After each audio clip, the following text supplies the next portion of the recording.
Good morning. I think we can start the seminar right on the dot, and I think we are all together in this important meeting. This is a webinar on financing renewable energies in BRICS, a comparison of South Africa, India, and China. This seminar is informed by the series of symposium activities which were a build-up for this important meeting today. It is also informed by the research that has been conducted and led by the Human Sciences Research Council and the participants together with the University of Venda and the Nelson Mandela. This webinar on the renewable energy in BRICS comes at a time when we just received the interventions yesterday from the President Cyril Ramaphosa, who actually has unleashed the new interventions given the electricity crisis in the country.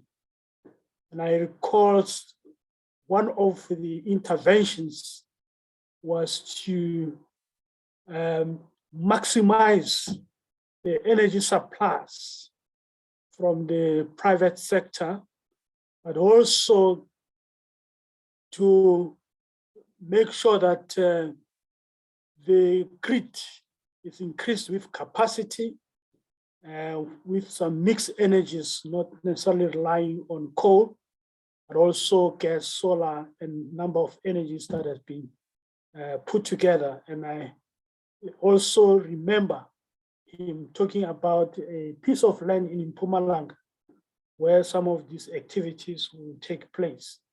We are in a new era of the new interventions in the country, and the solar in many possible interventions have been recommended, especially when the president talked more about the rooftop, solar energies. But this webinar came even before these interventions, and we are going to have a question and answer after all the presentation has been made. Access to finance will drive renewable energy and other green infrastructure projects. So the basis of this webinar is about beyond the pressuring environmental, political, and moral imperatives to transition away from the fossil fuel-based energies. And we know that this is supported by the Sustainable Development Goals, especially about greening, to make sure that we have a user-friendly environment, protecting our planet. So progress in renewable energy and green technologies have advanced to a stage where green projects show higher rates of return than traditional fossil fuel projects, one of which is this ESCOM, which has failed the country. So like any other infrastructure, however, such returns are appreciated over a long term, causing investors much concern about the long-term risk. And this webinar explores these concerns and highlights strategies to improve financing opportunities for the BRICS to aid in the scaling up renewable energy adoption. So BRICS comes as a critical, player in this space. So the work that has been done by the Human Sciences Research Council in partnership with Nelson Mandela and the University of Venda and the South African BRICS think tank, supported by the National Institute for Humanities and Social Sciences and the South African BRICS think tank, is a very important intervention in these spaces. And we welcome this webinar to bring together voices from the BRICS communities to share ideas and strategies for our collective benefits. So I will then take this moment to open this seminar and welcome all of you as we are going to start engaging with the proceedings of this seminar. And I want you to take note of the messaging that is being presented so that at the time when we are open this for questions, then you can able to raise your voice or open the chat and then chat your message or question, comment are welcome. So at this point in time, I've been alerted that we do not have our funder here, the Humanities South Africa, the Humanities for Social Sciences.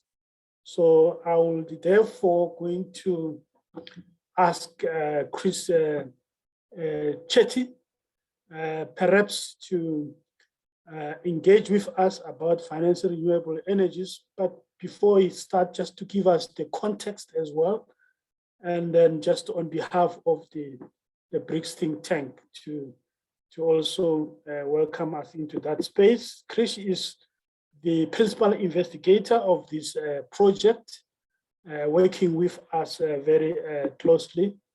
And as you can able to see, that he occupies the big shoes in the renewable energies. Mr. Chris Chetty is a research manager at the Inclusive Economic Development Division of the Human Sciences Research Council. Over to you, Chris. Thank you, Ronnie. So thank you, Barwa, for that introduction. Let me just put up the program for today's event so that everyone can just follow where we are. So we're going to begin with my intervention, which will speak about financing renewable energies in BRICS, and I'll speak to issues from South Africa, India, and China. I'll then hand over to my colleagues who will each go over a case study of different wind farms based here in South Africa. That's the Longyong Malilo, Wynneck, and Cookhouse. Then we have Professor Ronnie Nkwatsi from Nelson Mandela University, who will share with us some econometric analysis that he's performed on his side. And then we have contributions from India and China. Mr. Damodar Pujari from Gateway House India will provide some inputs from India. And then we have Professor Hong Lon from Renmin University, who will share views from China. So after that, we'll have a Q&A, and then Professor Kanyani will wrap up at the end. So yes, thank you for that introduction, Chair, and good morning, everybody, and good afternoon to our colleagues in India and China. So as Prof. Kanyani has mentioned, our research team includes researchers from the HSRC, but also the University of Venda and Nelson Mandela University. And my presentation will specifically look at financing renewable energy in BRICS, particularly looking at, as I mentioned, the experiences of South Africa, China, and India. So this presentation that I have follows it follows a first phase of the study where we looked at the economic opportunities that can be generated from renewable energy projects. But before I kick off and go through the new work, I'll share some contextual information that grounds this study and give you some background to where renewable energy developments are. I'll then summarize some of those points from the previous study that we have, and then I go into a bit more detail about renewable energy financing, looking at the barriers, who are the financiers, and what are the instruments that are at our disposal to access these funds. Thereafter, I touch on BRICS policy positions taken by our heads of state, and I also delve into what the BRICS New Development Bank has been financing. After that, I go deeper into the experiences from South Africa, China, and India, looking at what the successes and the challenges have been. And then from this exploration, we then summarize some of the key findings that we have with lessons for South Africa. And then I'll hand over to my colleagues, and they'll speak to the 3 case studies that I've mentioned. So South Africa's policy framework has sometimes been called intermittent, uncoordinated, and lacking coherence. And our rollout has generally been slow. And this has led to much market uncertainties in the past, causing businesses to suffer. So municipalities should have the power to generate new energy or procure energy, but there have been complexities that have been related to licensing, and that's often led to municipalities abandoning renewable energy generation entirely or procurement entirely. And then they leave that for the national government to do. However, globally, we've seen nations have been amassing quite a lot of funds which are meant to address climate change. The National Treasury recently calculated there's a total of $12 trillion in circulation from sources like the Green Climate Fund, which was established by the United Nations and then managed by the World Bank. But what we found is that a large portion of these funds is received by the developed world, with countries in BRICS and other developing and emerging countries struggling to source these funds for various reasons. Much of this is related to the perceived risk of the project and also investing in a country. However, there have been some notable changes. Firstly, recently, South Africa, the Electricity Regulations Act was amended, and it made it possible for municipalities to now procure less than 100 megawatts of power from an independent power producer without necessarily having a generating license, which was the sticking point previously. Secondly, electricity generation from renewable energy is becoming cheaper, more cheaper than coal power purchased from Eskom. And so it now makes more economic sense to procure renewable energy. Thirdly, we've also seen the BRICS New Development Bank making substantial investments into clean energy. And the BRICS have also recognized the need to cooperate and share knowledge, and they've set up the BRICS Energy Research Cooperation Platform to help build partnerships and also exchange valuable knowledge. And then fourthly, which I haven't actually captured on the slide, but we also hope last night's interventions from the president will really provide that meaningful boost for the sector that we're all hoping for. So in the last phase of the study, there were a few big issues that we highlighted. Firstly, if we plan to create more jobs, expanding our industrialization and manufacturing capabilities is our best bet to creating jobs. Our factories will need to be able to compete with their international counterparts, so we can produce the turbines, the towers, the solar panels, and the batteries, which are needed both here in South Africa, but also across the African continent. The last renewable energy independent power producer procurement program's bidding window also placed a requirement to source 40% of its components from local suppliers. So the IPPs that submitted there needed to source 40% of those components. But this condition really, it could be a double-edged sword, as our local suppliers may not be ready to compete with the added demand. Such conditions need to be supplemented with additional support packages.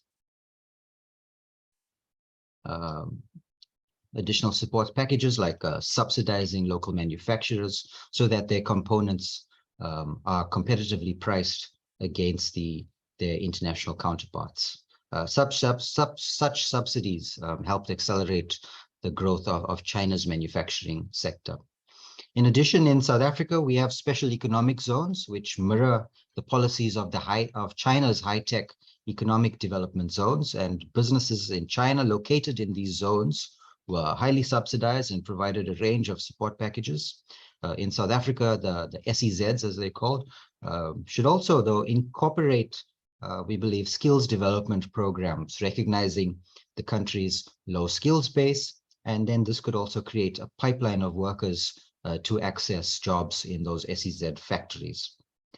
Next is the issue of biomass energy generation. The upside of biomass energy generation is that it can be distributed and located in areas closer to where the workers are based, unlike other renewable energy sources, which must be in specific areas with high access to that particular energy source.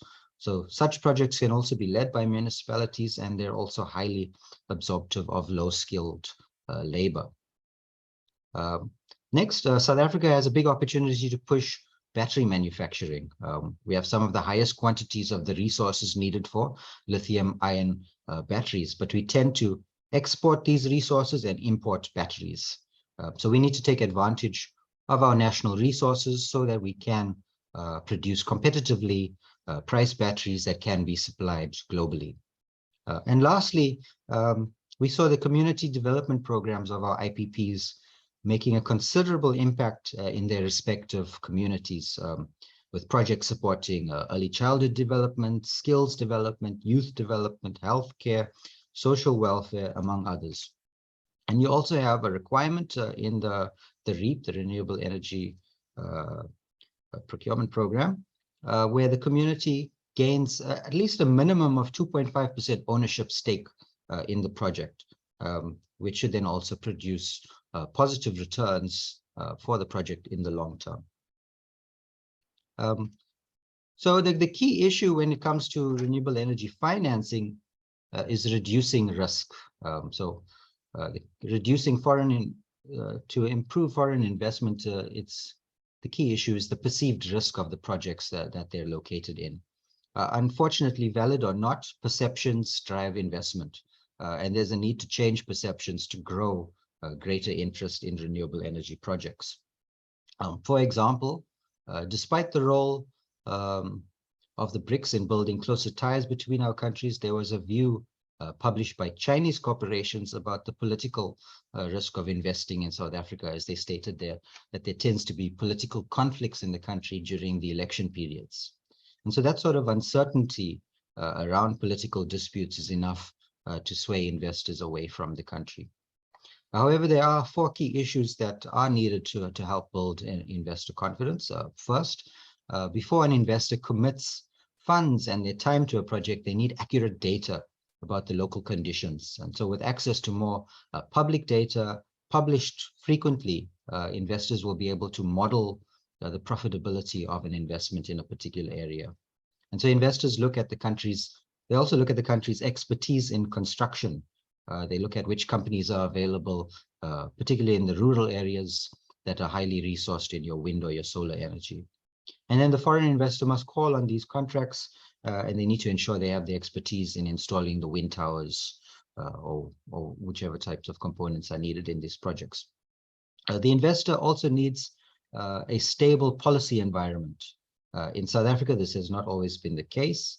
And as we know, the commitments to unbundle Eskom have not yet been met, and there's been some tension between municipalities and the national government about who has the rights to generate and procure power. So, but in short, investors need some stability, and they need the state to also honor the timelines for new procurement windows that they've stated when they should be open.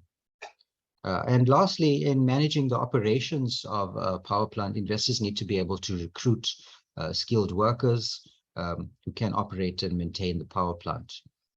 In South Africa, the country struggles with a low skilled space, and there's really a need for supplementary programs which can then also be introduced to help create a pipeline of skilled workers which can then work in these particular plants. Related to the issue of risk, one must also recognize the barriers to long-term investments in the country. Often investors are looking for short-term returns, and they compare the returns of a renewable energy project with its low price points, and sometimes they often look at the sexier projects. Internationally, investments in the metaverse have been all the rage now. And so what you find is that we now have a smaller pool of investors who are interested in the goals of renewable energy development. The negotiated power purchase agreements which are settled on the in the bidding windows, also result in lower prices for generating electricity, and then this also results in also reduces the profitability of the project. Next issue is it's facing many project owners in South Africa. Paying back a dollar-denominated loan can be a big problem as your currency then might fluctuate quite greatly against the dollar. And so this volatility makes it very difficult for the local or the foreign investor to predict project profitability, particularly if the exchange rate swings quite dramatically.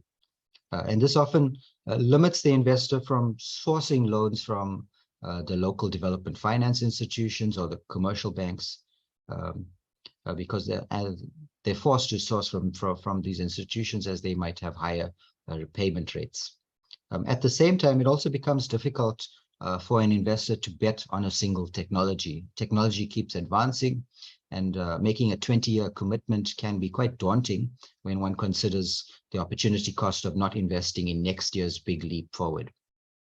And then also I touched on the issue of data, but our financial sector doesn't necessarily specialize in renewable energy projects, and their financial models might not recognize the nuance of climate patterns, and they also use old data, making poor predictions about project profitability. Often it's your green banks, actually, and the non-bank financial institutions that specialize in this space, and they might have better models that can appreciate the objectives of the project. And then lastly, renewable energy projects must often compete against other general development projects in the developing and emerging countries. And so the demand for developmental funds is so high, and then the definition of what constitutes a green project is so broad that many projects with an indirect positive green impact can also then compete for the funds earmarked for green development. So we really need a definition for what is green. So when you study renewable energy financing, it's also important to know who the stakeholders are and what the mechanisms are available to source finance. At the international level, you have the International Climate Fund, which includes the likes of the Green Climate Fund or the Global Environment Facility, which is largely funded by your developed nations, your private companies, or your big philanthropic foundations.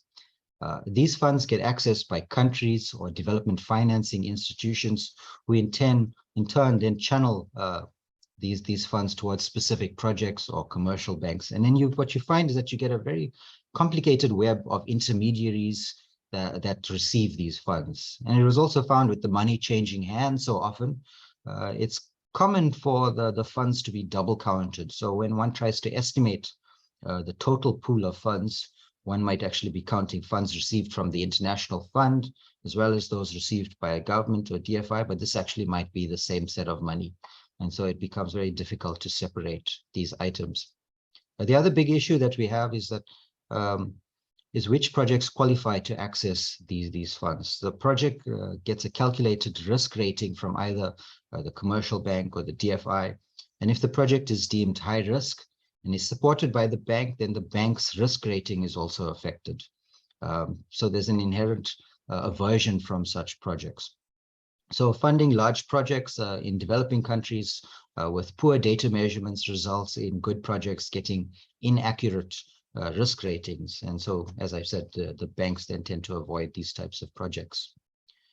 We've also seen the emergence of non-bank financial institutions, and they specialize in renewable energy, and some have had a better success rate in connecting prospective projects with interested investors. However, these institutions don't have a full banking license, and therefore they also have a higher risk rating than your commercial banks. And so these institutions might find it more difficult to access international climate finance. Among the instruments, you have your green bonds, and then green banks now act as channels to access these funds. However, as I explained, the issue with green bonds is that the definition of green is unclear. And then green banks are a new type of institution which specialize in green projects, and they have better data sources, and then they also have a better conversion rate as they have more accurate financial models. The next issue I want to mention is the value and and timing of subsidies versus your carbon market instruments. In new economies with fledgling businesses starting up, building sustainable businesses, which must compete with an international market, can be very difficult. In China, we have seen the success of introducing a wide range of subsidies to help stabilize their young market. And these interventions then are best suited in countries that are trying to develop a new renewable energy sector. Your carbon markets, where you start trading emission outputs, they're better suited to the developed world that have an established market, and they're able to provide access to renewable energy, and then have an ability for you to choose what type of electricity through the use of, you can choose the type of electricity you need through the use of smart grids and that type of technology. In developed countries where you have an undeveloped grid, these options are limited, and thus these instruments are less successful in generating a stream of revenue.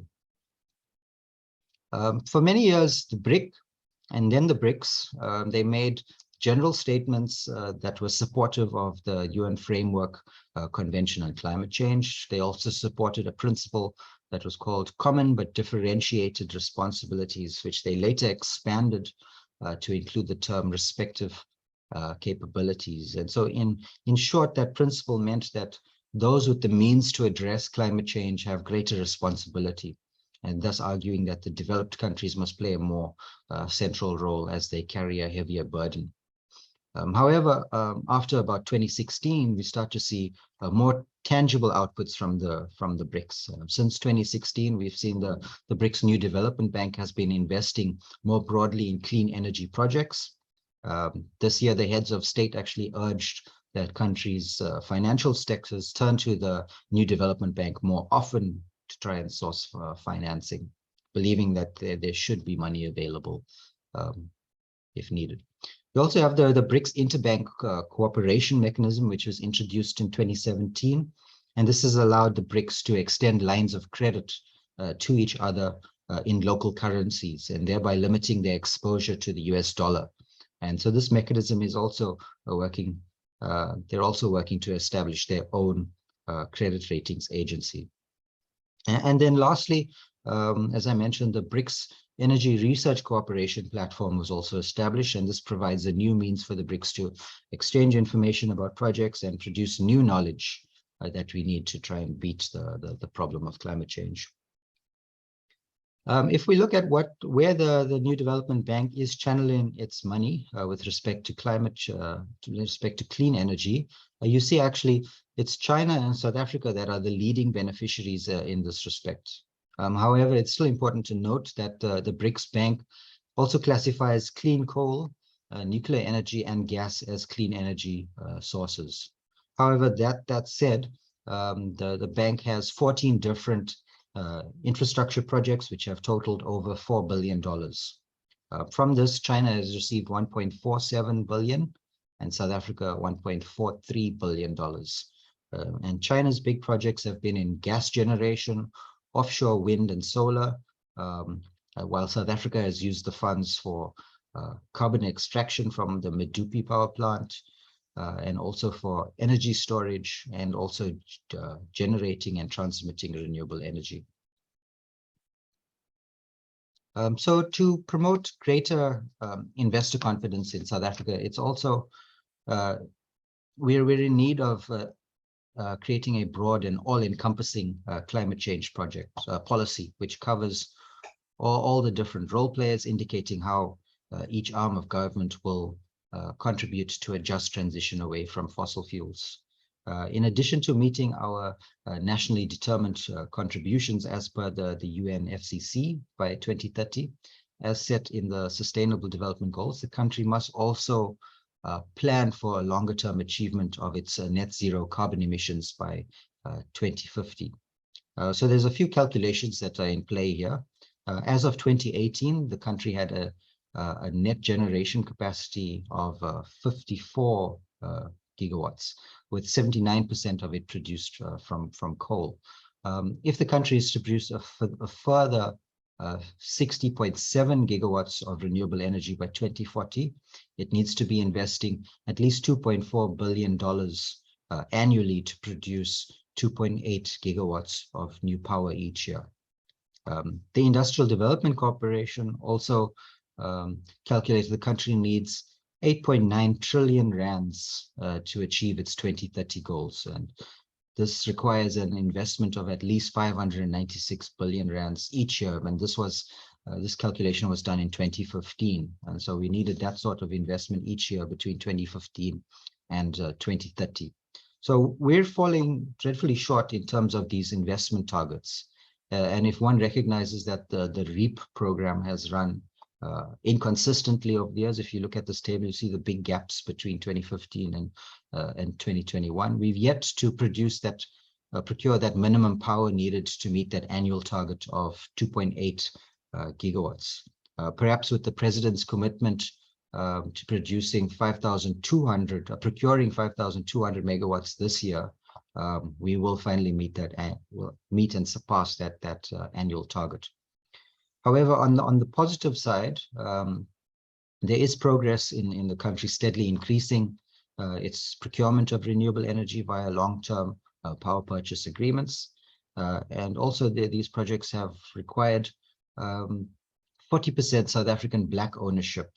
As bidding window 5 also included a requirement for us to procure 40% of our components from local manufacturers. But as the president mentioned last year, these restrictions are going to be eased up so that we look at practicality first.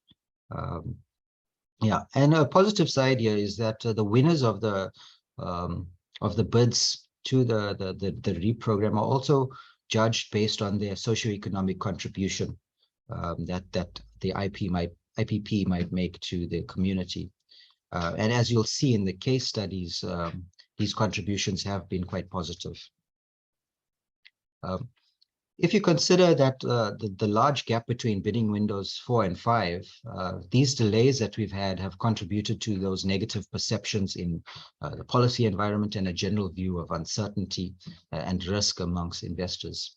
So in addition, when investors look for locations to construct their projects, access to the market is largely based on the available transmission infrastructure. So if you look at the location of where new IPPs are based, they're in the rural areas at some distance from the metros.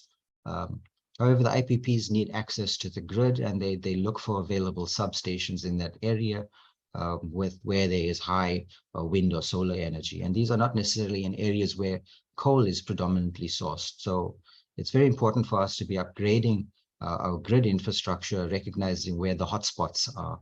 Literally the hotspots are for renewable energy.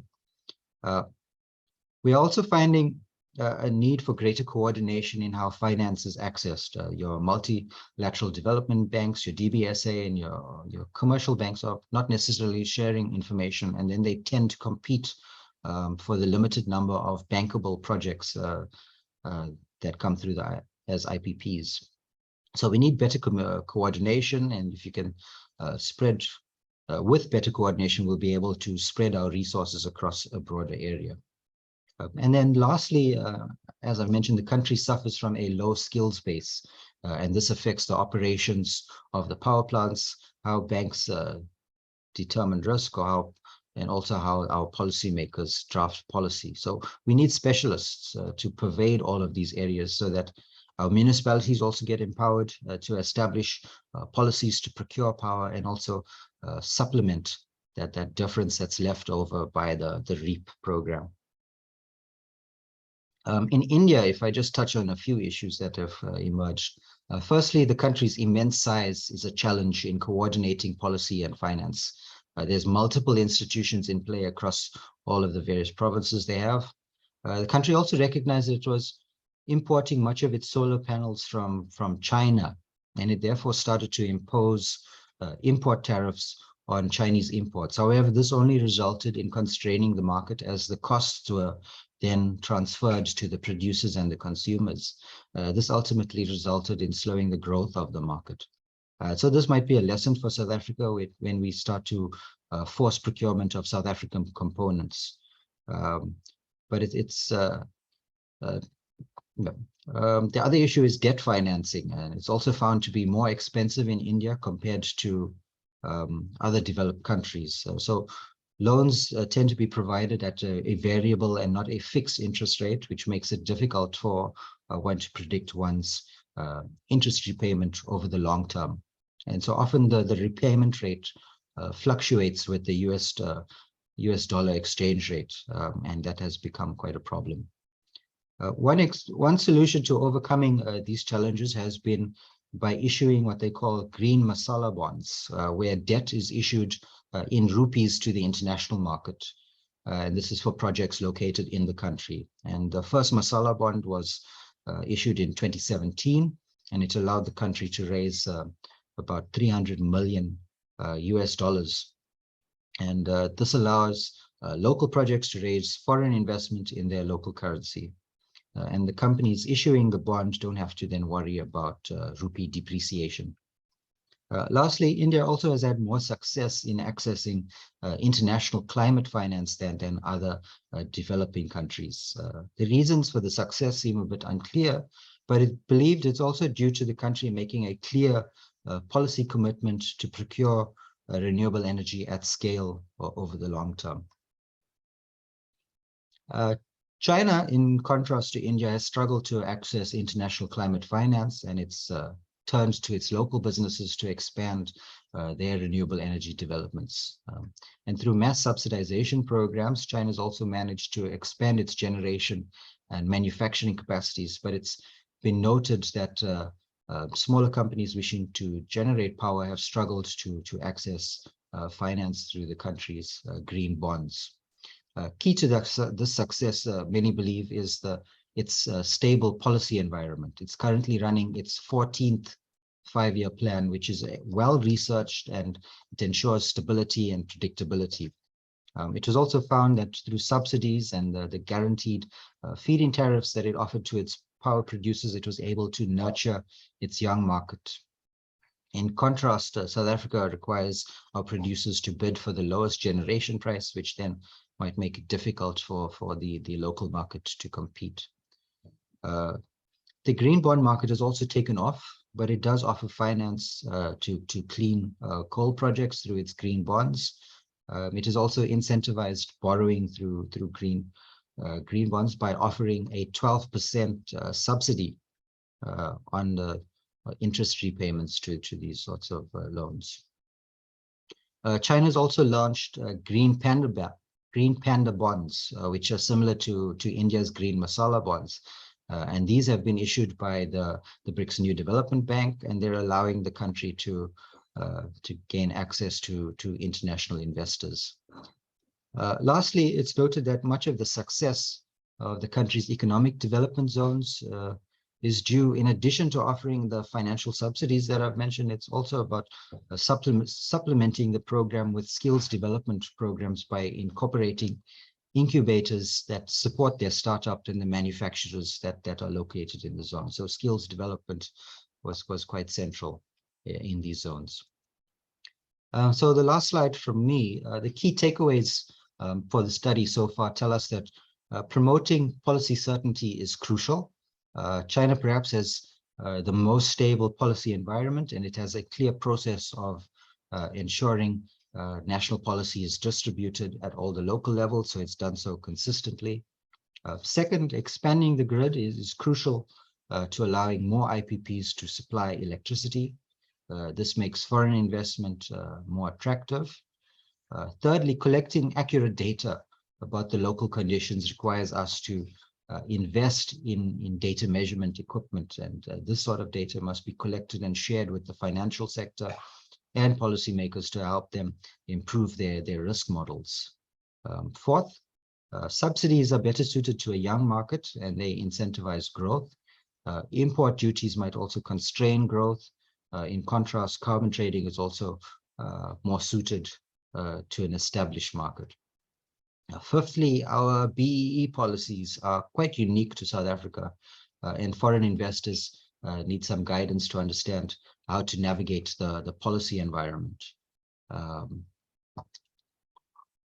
This becomes quite difficult to manage when the company is attempting to source international investment that is also often dollar denominated. Own currency green bonds are an interesting method to promote international investment. So that's something we'll keep an eye on. And then seventh is we need a definition of what green is. We need to ensure that green finance targets projects with a direct impact when addressing climate change. And then lastly, our non-bank financial institutions are specialized and they have better financing models. And so, but without a banking license, they cannot access international climate finance. And these institutions perhaps need to be recognized so that they can also make a contribution to distributing climate finance. Okay, thank you, Chair. I'll hand over to Derek. Derek, would you like me to continue sharing from my side? Good morning, Chris. If you can do that, I'll appreciate that, Chris. Sure. Okay. Good. Can I start, Barwa? You on mute, Barwa? Thanks, Krish.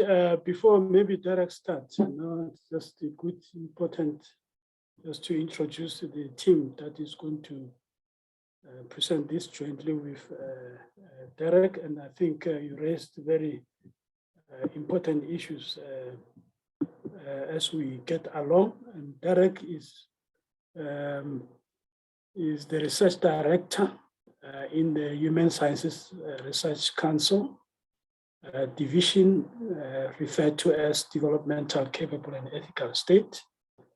He did a number of projects, and I think he's a qualifier to be the right person to speak to this audience on matters of renewable energies.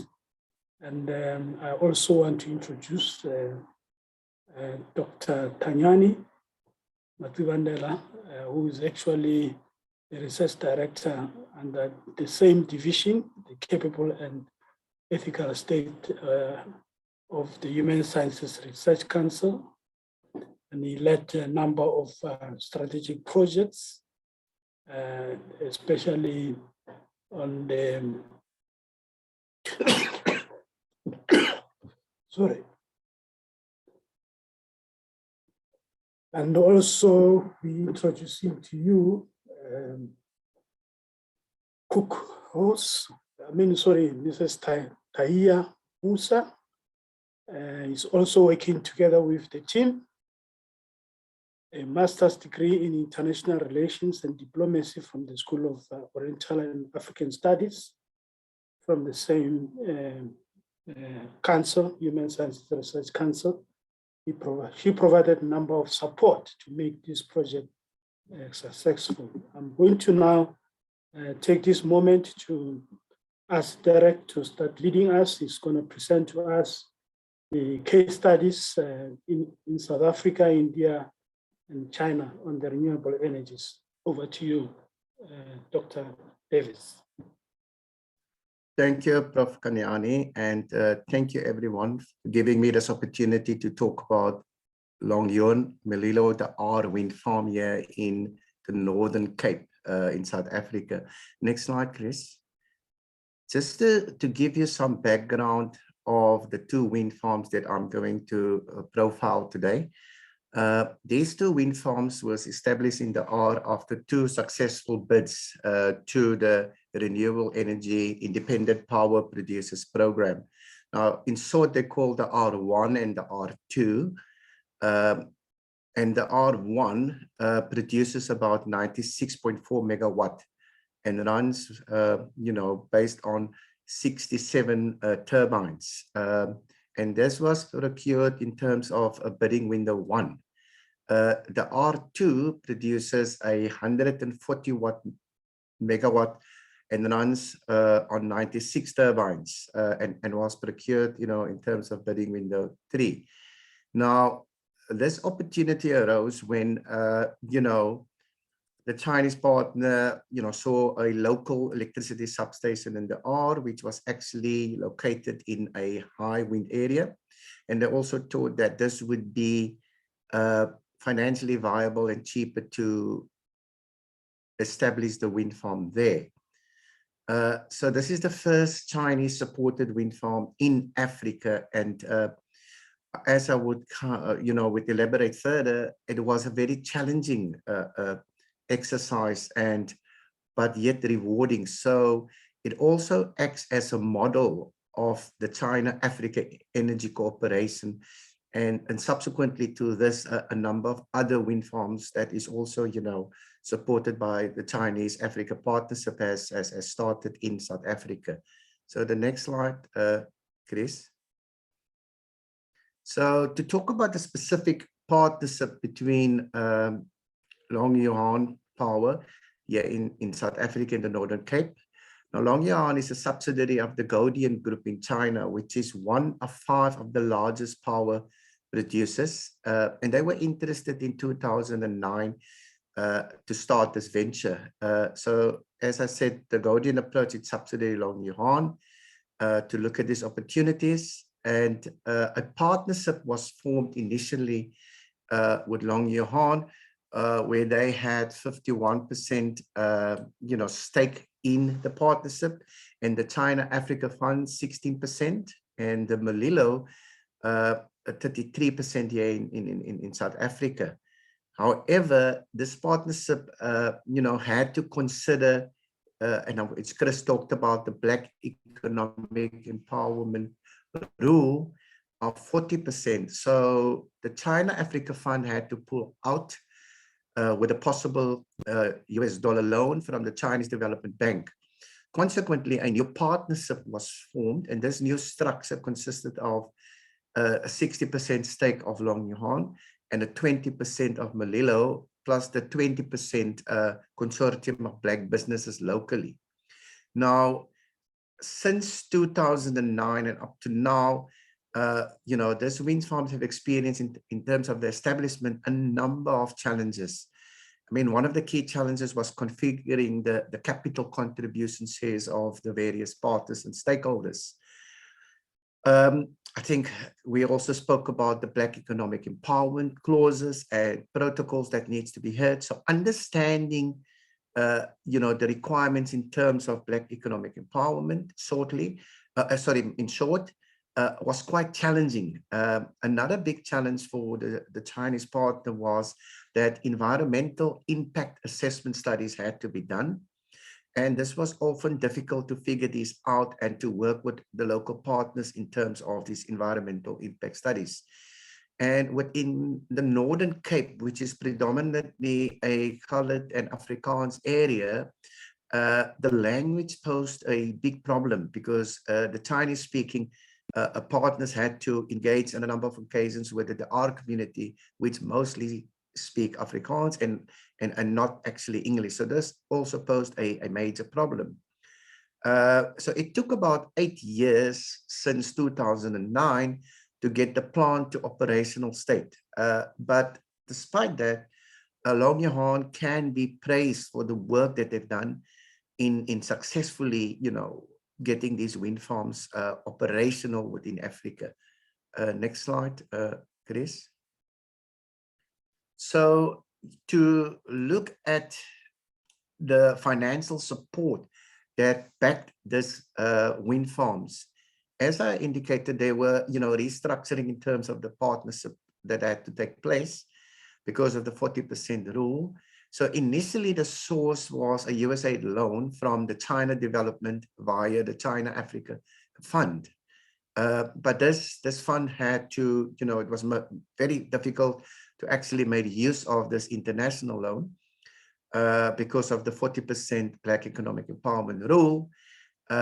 Also, the US dollar South African volatility in terms of loan repayments was quite challenging because of the fluctuation situation, which Chris also alerted to.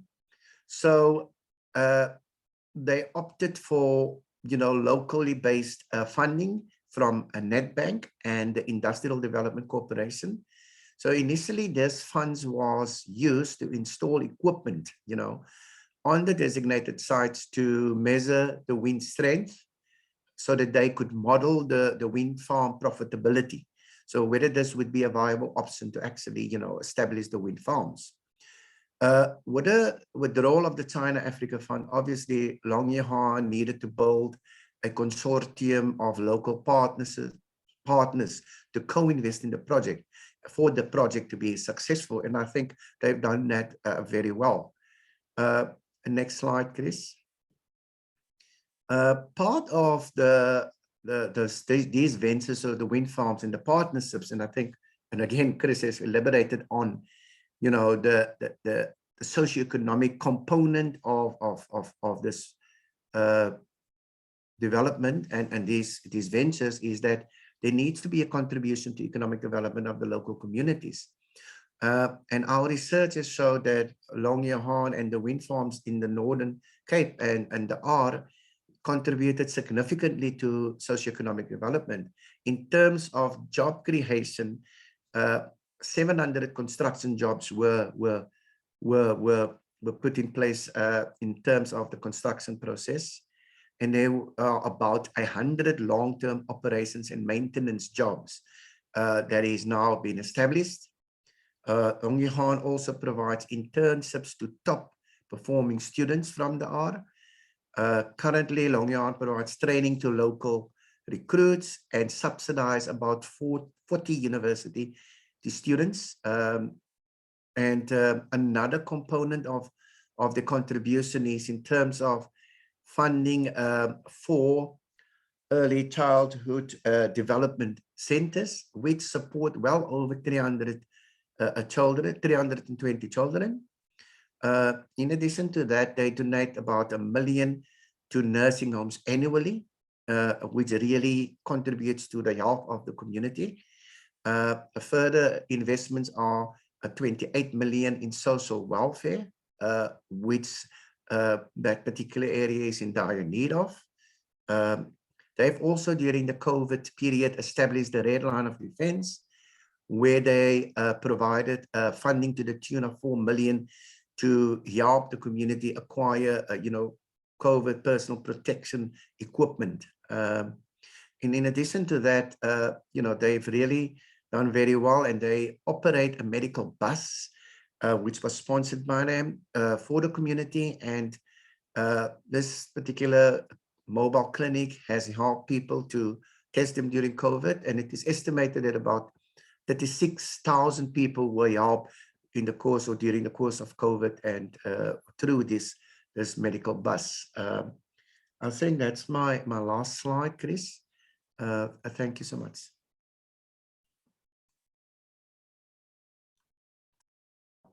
Thank you, Dr. Davis, for the presentations, more especially on the wind farms.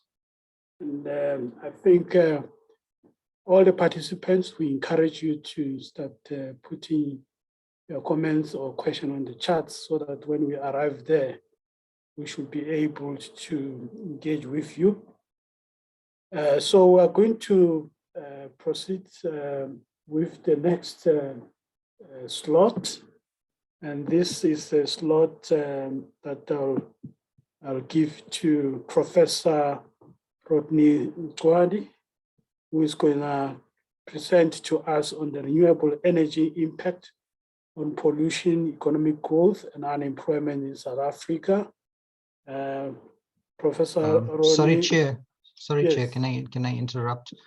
We have 2 other case studies that we can present first before we hand over to Professor Nkwati. Oh, okay. I thought Derek was covering all of them. So perhaps, he's just done the one.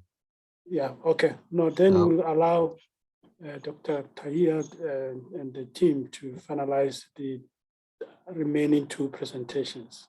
My apologies. We can go to Tanyani first and then Tahir. Yeah. Tanyani, okay. Thanks, Prof. I'll just continue with the second case study. I'll run through it quickly. Let me just show the presentation. I hope we can all see the presentation. Yes, we can. Okay, thank you. So I'm going to look at the other case study, sort of taking cue from what Derek has presented. This one is a Venda wind farm. I'll run through it quickly. Just a few slides here, I think 5 or 6 slides. So just to give a sort of a background on the Venda wind farm, it's located in Grahamstown, and it was built during the round 2 of the REIPPP, which was commissioned by the Department of Energy in 2012. The wind farm is comprised of 8 Vestas turbines, which has been fully functional since January 2016. In terms of its ownership, is 60% owned by Wind. I'll explain later the issues around how it collaborated with local firms to sort of come up with what they call EDF renewables. But the Wind, an 80% held subsidiary of the EDF Energy, a French unit. Just an interruption there, Tahir. Can you put it on the presentation mode slides, please? Oh, yes. Okay. Is it fine now? Yes, it's okay. Yeah, you can proceed. Okay, thank you. So as I said, it's a collaboration of different actors, including the French actors and also local partners, which include industrial development corporations and also the Makana Winds of Change. So the energy produced by the farm is purchased by a grid operator under what they call 20-year power purchase agreement, and is estimated to supply at least 16,000 South African homes. In terms of the connection between the wind farm and the municipality, so this wind farm its unique attribute is that it's collaborating with the municipality. So which means the energy produced at the wind farm, it's directly linked to the municipal network in terms of the provision of the energy to the households. EDF Renewables and the Makana municipalities entered into an MOU to collaborate on developing the farm itself. And all the power generated on this farm is wheeled through the Makana network to reach Eskom Albany substation in the eastern side of Makanda. And the wind farm acts as a capacitator bank, improving the municipal grid power quality by reducing voltage fluctuations. And also the wind farm mitigates the impact of load shedding on the municipality, since there's an agreement with Eskom that when the wind farm generates above a certain threshold, the municipality grid connection to Eskom is maintained. So that is the sort of its uniqueness in terms of its connection to and its collaboration with the local municipality there. Okay, let me see. In terms of the EDF renewables, maybe just to give a background, it's a subsidiary of the French utility known as the EDF Group, which is the overall umbrella of the renewable energy, which is coming from France. So it specializes in producing renewable energy by coordinating energy financing, construction operations, and also maintenance activity. So in 2011, in responding to the RE4P bidding window, EDF Renewables partnered with the Wind, a South African company. The partnership bought 80% of the shares in the Venda wind farm. And initially, Wind acted as a local subsidiary of EDF New Energies, and later it was reconfigured. And that's where the EDF Renewables was born. And it continued to partner with the EDF company, which is a French company.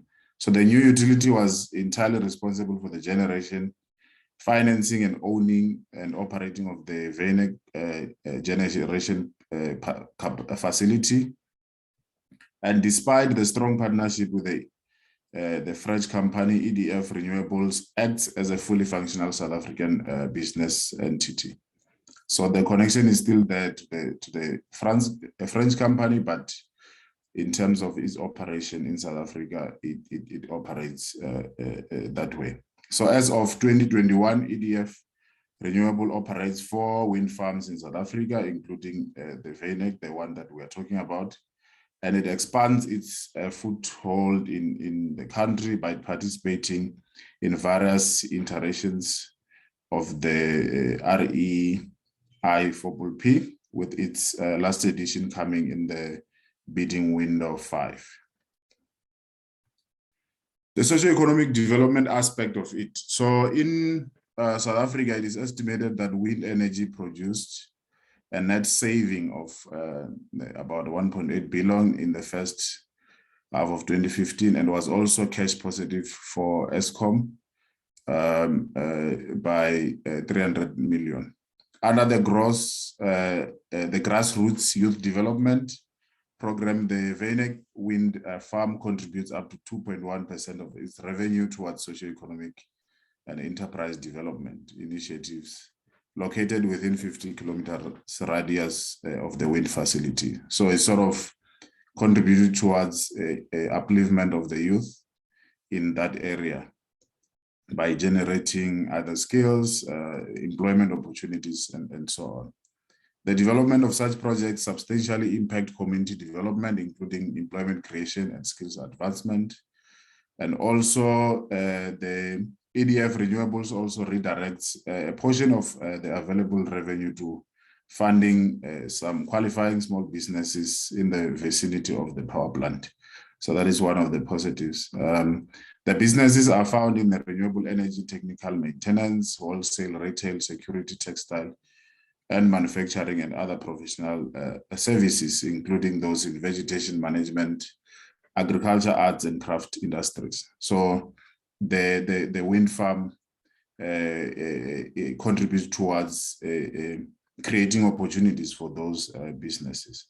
In terms of skills development, EDF outsource operation companies, Vesta has established the Vesta Technician Pipeline Training Model, which takes South Africa trainees through a formalized training program to become specialized turbine engineers. So that is the socio-economic aspect, socio-economic development aspect of the wind farm. In terms of the financing part, the VNEC wind farm is owned and financed by the EDF Energies. The French parent company is responsible for raising the financing needed by its South African subsidiary. One of the innovative methods that EDF Energies Novels has introduced is what they call crowdfunding, where they sort of create platforms, maybe through social media, to fund some of the projects that they're running. However, to finance these larger projects, they have entered into loan contracts with the European Investment Bank, for instance. For example, in 2009, EDF received about 50 million euros from the European Investment Bank to finance solar energy projects in France and Italy. So those are some of the strategies that they used in order to sort of fundraise for the projects. The last aspect and the conclusion is from the EDF Energies Novels perspective, while they are interested in promoting renewable energies expansion in South Africa, they have concern relating to the REI4P. The importance of long-term power purchase agreements is overemphasized by the investor, including the high-risk, low returns on investment and sustained benefits from long-term price security. So those are some of the concerns that they have. Other concerns include negotiated price in contract for the sale of electricity, their obligation when it comes to local regulations. I think Chris also touched on that, and also Derek, and also potential changes to regulation that may affect the nature of the contracts that they're already having with the local partners. Also, the issues of policy changes, they see it as a concern or as a risk, which are likely be because of political conflicts, which may emerge during the presidential elections and all that. But the central point of contention is the price issue relating to the agreement underlying currency and the local currency weakness, which makes it difficult to translate some of the negotiations when it comes to prices. Thank you, Prof. I think I'm done with my presentation. Thank you. Thank you, Tanyani. I think we'll allow Taya just to wrap up the last case study so that we can proceed. And I think we are still on time, but just try to be brief. Thank you. Thank you, Chair. I'll try and keep it as brief as possible.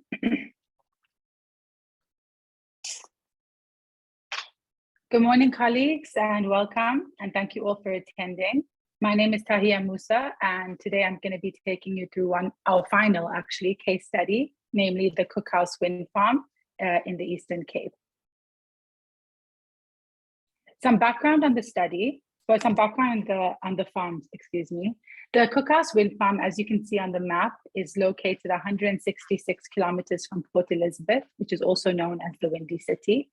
The project was developed by ACE, an AIM Group company, who drove the establishment of the Cookhouse Community Trust, which is focused at sustainable social economic development.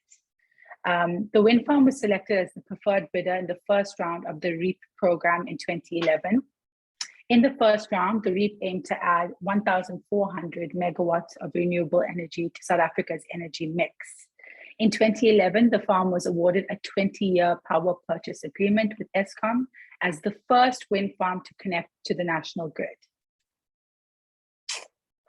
One of the successes of the Cookhouse Wind Farm, is its international partnership with Suzlon Energy. Suzlon Energy is the largest service provider in India of renewable energy with an extensive global footprint in over 17 countries and 6 continents. And they are known for their competitive and innovative advantage in the wind energy sector. A joint venture between AIM, Macquarie, and AFPOC enabled the supply of 76 Suzlon turbines, with the option for ACE to secure a further 124 turbines. Suzlon Energy and ACE were one of the 28 IPPs contracted by the South African government in 2012. The first consignment of 16 turbines arrived in 2012, followed by 66 turbines in 2013. What's pretty incredible is that by 2014, the construction phase was completed and the farm supplied its first electricity to the grid, contributing approximately 341,000 megawatts per annum. Based on the successes of the Cookhouse Wind Farm, we have some preliminary observations between the years of 2014 and 2022. First and foremost, the energy and environmental impacts. Here we can see significant improvements in this sector. First and foremost, pastoral farming has been able to continue on the farm as before. This is important due to the commitment to host ownership by the Cookhouse Wind Farm. The farm has avoided 384,000 tons of carbon emission. Most importantly, the farm has created enough energy to power over 94,000 low-income or 43,000 middle-income households. If we move on to further socioeconomic development, one of the flagship programs is the Early Childhood Development Program, also known as the ECD. What we're seeing here is that the reach is incredible, reaching over 2,200 children. 126 ECD practitioners have been trained. 26 centers have been established across the 4 beneficiary towns. Mobile clinics have been brought to 46 farms. And also there's been funding for equipment, buildings, furniture, nutrition, even supporting educator salaries. And lastly, there's been a strong link between parents and educations through programs such as the Mentor Moms programs. Another focus of the socioeconomic development is capacity development and upskilling of the youth. So the wind turbine technician and joint youth development programs between the years of 2014 and 2022 have focused on developing local technical capacity by funding students, by creating professional technicians. There's also been a very clear learning approach that is work integrated. And this has allowed practitioners to learn on-site training and get those specific technical skills they need. I told you I would keep it quite short. Some reflections. In its 7 years, the Cookhouse and its partners have exceeded expectations across many indicators. With the community shareholding targeted at around 8%, the Cookhouse Wind Farm stands at 25% community shareholding. As I've mentioned, there's been a huge reduction in the carbon footprint. Most importantly, we're now seeing that rural and urban households have access to green electricity. What this means is access to Wi-Fi, electricity, refrigeration. This is definitely going to result in a better overall improved quality of life. There's also been substantial investments in early childhood, basic and secondary education, as well as a demonstrated commitment to national priorities, which is quite huge. A skilled workforce and youth employment. But what's most important to take into consideration here is that the success of the project itself has been largely due to successful leveraging of international investment and expertise. And in conclusion, I'd just like to say that what we're seeing here is that private sector investment projects can work if there are clear frameworks, governance structures, and ongoing monitoring and evaluation. Thank you. Thank you, Taya, and I think we'll have more time to engage the three case studies brought forth by Derek, Tanyani, and yourself. And I think at this point in time, I think now we are right to engage with the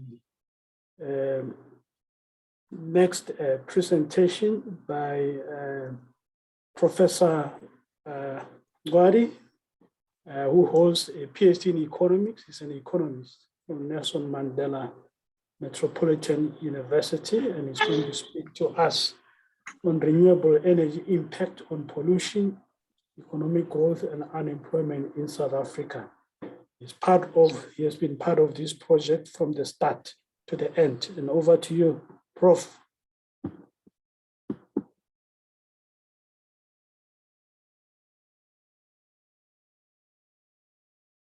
Thank you, Professor Barra. I just want to share my screen quickly. I hope everyone can see the PowerPoint that I'm presenting. You can see it. Perfect. Yeah. All right. Good morning, colleagues, and good morning, everyone. It's quite good to be here this morning. All right. I'm presenting on the econometric model we've applied to test the hypothesis on the impact of renewable energy on pollution, economic growth, and unemployment in South Africa. So this is based on our thinking in terms of how renewable energy impact on pollution, and what is its contribution to economic growth? How does it impact growth going forward? And also, our biggest enemy in South Africa is unemployment, stubbornly high.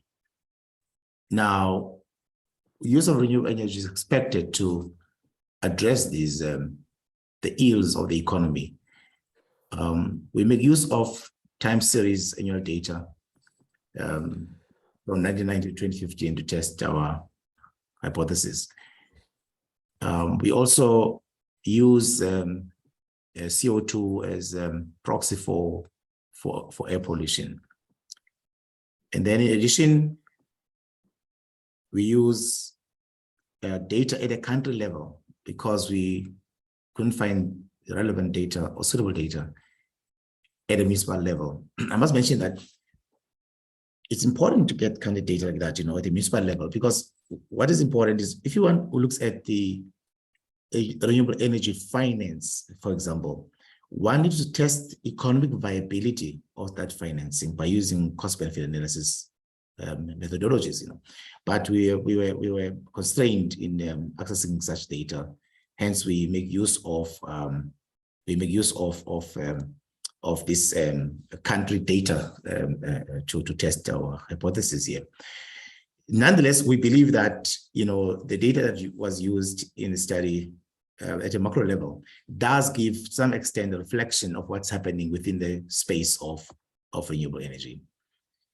So we then begin our process by testing for efficient leg length to apply in our model, because we used a model called autoregressive distributive legs, which is one of the best models in the autoregressive econometric models. Making use of the lowest Akaike statistic, the efficient leg length then is 4. And of course, the model was suitable for use in this model, because it does, this model is very powerful. It does handle in terms of maybe in the case where there's insufficient data or insufficient observations. And of course, also it does handle situations where you've got a mixture of I1 or I0 out of integration, or at first difference, or a mix of that. So we felt that that model was suitable. And this is just a figure that shows you the efficient leg length, which is 4, to use in our ERDL model. We then do our tests for stationarity in the data series, and find that the data becomes stationary at first difference. We also, some of the variables were stationary at levels. So you find a mixture of I1, I0, and that means that the model is fitting. The autoregressive distributive leg model is fitting for this analysis. We also tested if there's any long-run association amongst these variables using a bounds test to co-integration in the RDL model. And our results suggest, in terms of F statistic, it suggests that yes, there is co-integration in the long run, with your F statistic being greater than the critical values in this bounds test. So in this case, then we make use of co-integration techniques using the RDL model. So let's start with the first one. What is the impact of renewable energy on carbon emissions? So let's show the results in this table here. This table shows us the long run estimates using a dependent variable CO2. And you notice that, the renewable energy has a positive relationship, albeit that is statistically insignificant in the long run. So, in other words, in the long run, it's not significant. But if you look in the short run, we see that its impact is significant. There should be a 10% level. And of course, it's minus, meaning that in a short run, it does have a negative impact. It does have the power to reduce pollution in a short run, and it's significant in a short run dynamics. So the implication of this is that in the long run, we said it's got this positive relationship with carbon emissions. However, as I said, the relationship is not significant statistically, and then we fail to reject the null hypothesis that there is no relationship between renewable energy and carbon emission in the long run. And I'll talk about this towards the end of this presentation about this long run, short run thing. It's pleasing to note that the relationship between renewable energy and carbon emissions is negative in the short run, meaning that investment flowing towards renewable energy do yield some positive social returns in form of reduced carbon emission in the short run. We also have your error correction term at minus 0.549, meaning that if there's disequilibrium in the long run, 54% of that is corrected. And then the next one is to test renewable energy use on unemployment. Again, we dissect our results in terms of the long and short run.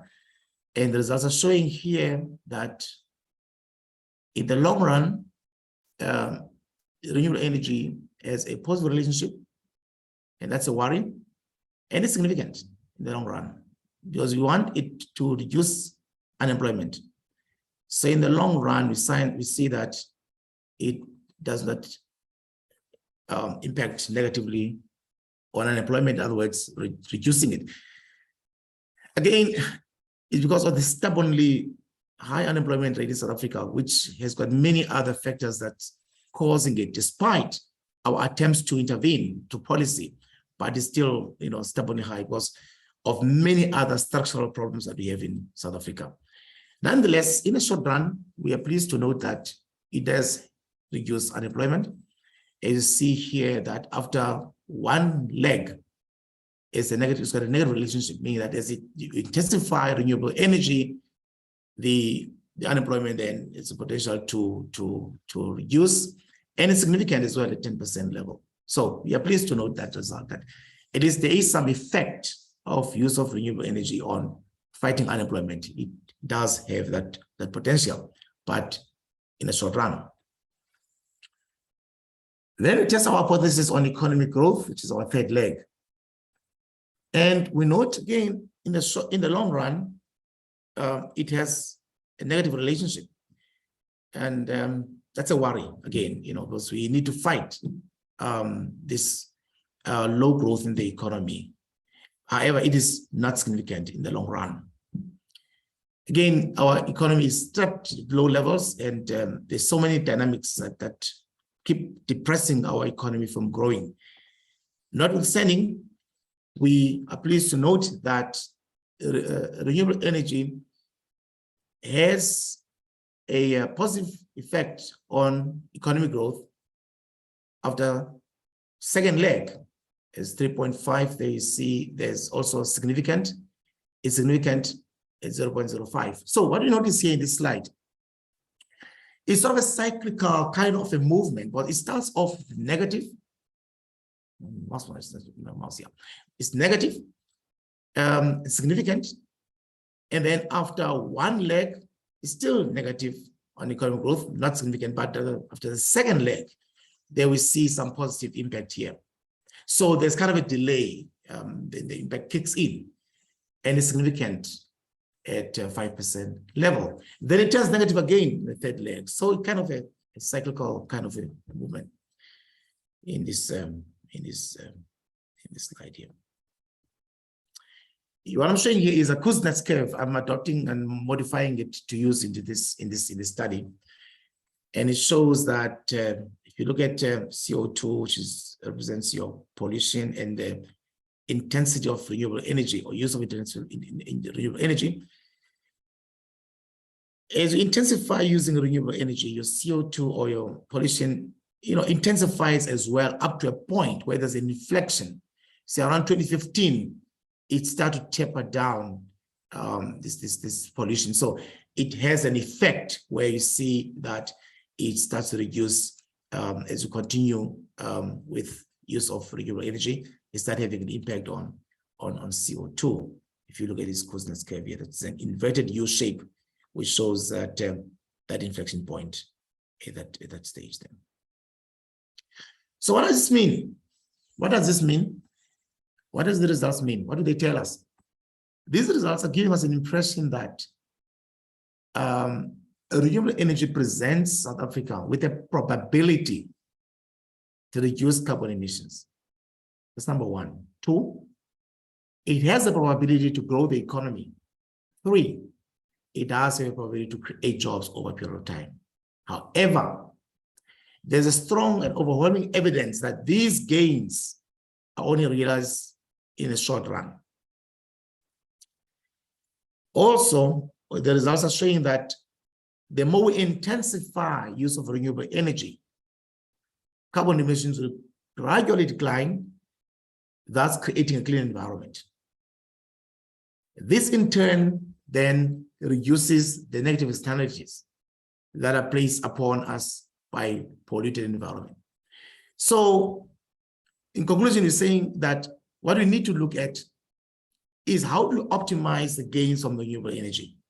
How do we make these gains or these economic gains sustainable over a long period of time? It means that we need to go deeper into addressing any structural constraints that continue to undermine or compromise the gains that we supposed to achieve from intensive use of renewable energy in South Africa, so that these gains can last for longer periods than just gains that are realized in a short run. With that said, Chair, I think I conclude my short presentation. Thank you very much. Thank you, Prof. Ronnie. You never disappoint, especially on this economic perspective of the renewable energy. I think we'll engage more on your presentation. Yeah, thanks. The relationship between, renewable energy and carbon, CO2 is a good analysis to draw to. At this point in time now, I'm going to switch over to Mr. Pujari from India. He's going to give us a response from the India perspective. Mr. Pujari is known in the space of the renewable energy for a long time, and he has institutional affiliations from United Nations Development Programs, Observer Research Foundations, and Aga Khan Agency for Habitat. And I believe that he's the right person to represent India on these matters. Over to you, Mr. Pujari. Thank you. Thank you, Mr. Chair. I hope I'm clearly audible and my screen is visible. Yes, everything is clear. Now we can see the presentation and we can see you from India. Right, thank you. Good morning, good afternoon to our friends all over the world. Thank you. This is, I believe, a second iteration of the research and presentations that Nelson Mandela University, HSRC, and their partners have been conducting so far. I'm really delighted to be part of the second edition as well. And I'm here to take you through the India's transition story towards renewable energy. So my introduction has been already done. Without further ado, I would start with my presentation. There is a certain context that I would like to share within which India's transition to renewable energy is occurring. For last few years, the world has witnessed supply chain disruptions because of the COVID pandemic and also because of the current Ukrainian conflict. Supply chain disruptions are still looming, and there is no end in sight at least in the near future. I believe this kind of a context in the transition to renewable energy applies to India and certainly to the most of the economies in transition and developing countries in the region as well as in the world. Sanctions have also created certain challenges with respect to the transition because the supply of the critical minerals and also the prices of the commodities that are required for renewable energy source generation are getting quite expensive. Commodity price shock is very much there. All of this is combined with the average global temperature rise shifting towards 1.5 degrees Celsius. We are already 1.2 degrees Celsius hotter than we were in the pre-industrial time, and we are quickly shifting towards increase in the temperature of 1.5 degrees Celsius globally. So this is actually the context in which we are talking about India's transition story, and India's transition has not without its own challenges. Has not been without its own challenges. The geopolitical uncertainties have certain implications for domestic markets as well. It has created commodity prices-led inflation, supply chain shocks, and the price shocks. It has also resulted in a slower transition to renewable energy sources. in India, we had promised that we will shift to around 200 gigawatts of installed energy capacity in the by year 2022. However, our current installed capacity stands at around 160 gigawatts as of now. So this transition to renewable energy sources has also been challenged. It has created, in short, a longer runway for coal and other conventional fuel sources to continue for some time. We have seen across Europe also, and that has been the story with most of the developing countries. There has been, at least in short term, we are witnessing delays in shifting to renewable energy sources, or at least in the short term, we are reverting back to the conventional energy fuel sources by creating global greenhouse gas emissions. Indian power sector is also troubled with low investment to return ratio because of the poor subscriber base, low returns per head, low returns, and also because of the higher degree of transitional and distributional losses. Natural gas is also not a favorable option for generating in the electricity in India.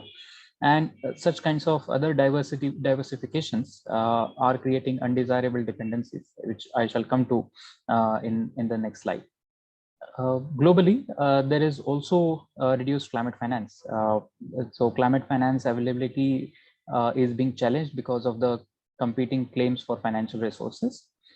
These competing claims are originating because of the food crisis, also because of geopolitical issues such as Ukraine conflict and recovery from the pandemic. So because of which we did witness in the COP26 that the world has agreed to meet its global financial mobilization demand only by 2023.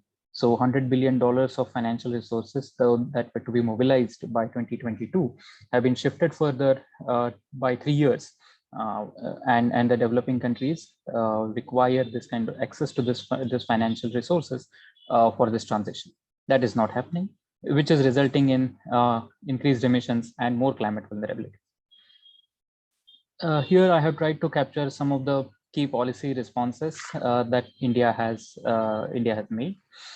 In its nationally determined contribution, India has projected to reduce its emissions by 1 billion tons by the end of this decade. It has also promised to reduce its energy intensity by 45% by the turn of this decade. And it has also promised to go net zero by 2070. There is a target, a quite ambitious one, to have a renewable energy installed capacity of 500 gigawatts by 2030. India has had a small success story of converting itself from carbon subsidizing regime to carbon taxing regime. What it did was between 2014 to 2016-17, the coal that was consumed for thermal power generation was levied with a certain cess, a tax that was used to create a financial resource, financial pool for funding renewable energy projects. So it said that that's how government of India claimed that it went from carbon subsidizing regime to carbon taxing regime. However, with the adoption of GST, this cess is now being transferred back to the state governments as a part of the compensation. Post this compensation phase is over, there might again be a phase when the central government can decide how to deal with the financial resources that are being created.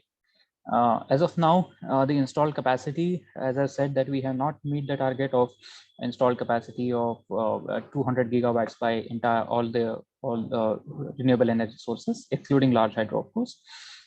Particularly of concern are wind and solar. Solar power generation, government of India had an ambitious target of around 100 gigawatts of installed capacity. However, we are still not there. We're almost at the halfway mark. Primarily also because of slower adoption and lack of financial resources, which the solar energy, the transition to solar energy is quite challenged. Green and masala bonds, I think Krish and others have actually highlighted it, so I would avoid repetition of going through them. But these were the rupee denominated bonds creating financial resources for this transition. There is something that Government of India has also come up with very recently that is called as sovereign green bonds. In the current financial year's budget, the finance minister announced issuing the sovereign green bonds. I think Government of India became the 26th or 27th country, if I'm not mistaken, globally to issue such sovereign green bonds. So despite the unavailability of global financial resources towards transition, these are some of the domestic and government-led decisions to transition to renewable energy. Internationally also, with the inception of International Solar Alliance, there is a international cooperation and transfer of energy that is being envisioned through initiatives such as One World, One Sun, One World, One Grid. It is also through the Solar Alliance, Government of India is also in the process of developing regional grids to avoid the latency and generation fluctuations that are normally associated with the renewable energy sources. So having said that, what are the future pathways for India to achieve its targets on the renewable energy sources? One is that it of course needs a subnational solutions for climate change. When it cannot, government cannot depend on external financial resources or external stakeholders for meeting its ambitious climate goals. It should have its own value chain for channeling the domestic climate finance. Now, when I say value chain, I'm talking about the entire carbon value, setting up entire value chain for carbon, right from pricing to taxing to trading the carbon value system. So this can be facilitated by developing a framework for subnational action for climate change, as well as the framework for channelizing the climate finance flows. When we are talking about developing subnational finance flows, it is also important to assess the stress that the existing assets are under. When I'm talking about stress, I mean two types of stress. One is of the transitional, because I mean, as we are transitioning from conventional energy sources to renewable energy sources, that kind of a transition. And one is, of course, the financial transition that will happen. So the stress testing of these assets that needs to be done through relevant regulatory channels, primarily through the central banks and others. As in the previous iteration, also I did mention that the municipal level finance remains a significant challenge for Indian transition story. Municipal level finance should be available via municipal level bonds that the municipalities can use to initiate local level renewable energy projects. So it would contribute significantly to India's climate action at a subnational level. Lastly, the sourcing of critical minerals is also a significant challenge. India needs to maintain its diversified supply of renewable energy and the critical minerals required for renewable energy generation, so that in any scenario, India's transition to sustainability is not challenged in any way whatsoever. So these are some of the points that I wanted to share. I would like to hand it back to the chair with the vote of thanks, and of course to the partners, colleagues, and to Krish also. Thank you so much.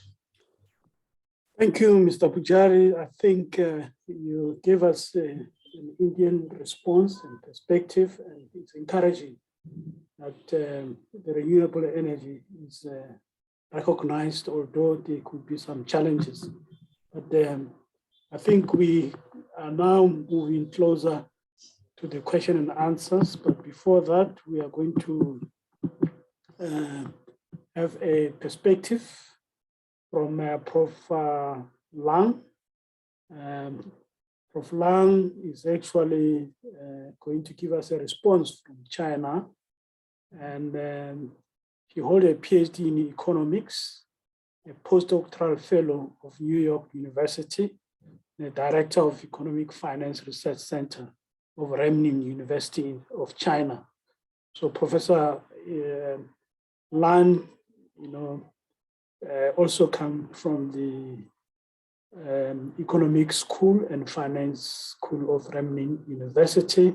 and he has been speaking on the issues of environmental concerns, and one of these is the renewable energy. So I'm going to ask her to take off from where Mr. Buchari have stopped and give us a perspective from China. Over to you. Thank you. Thank you. I think that's a really good opportunity for me to learn so many interesting story about renewable energy finance. Here, I would like to introduce some situation policy tools of China's renewable energy finance. For renewable energy, really the Chinese government has done much to promote renewable energy finance.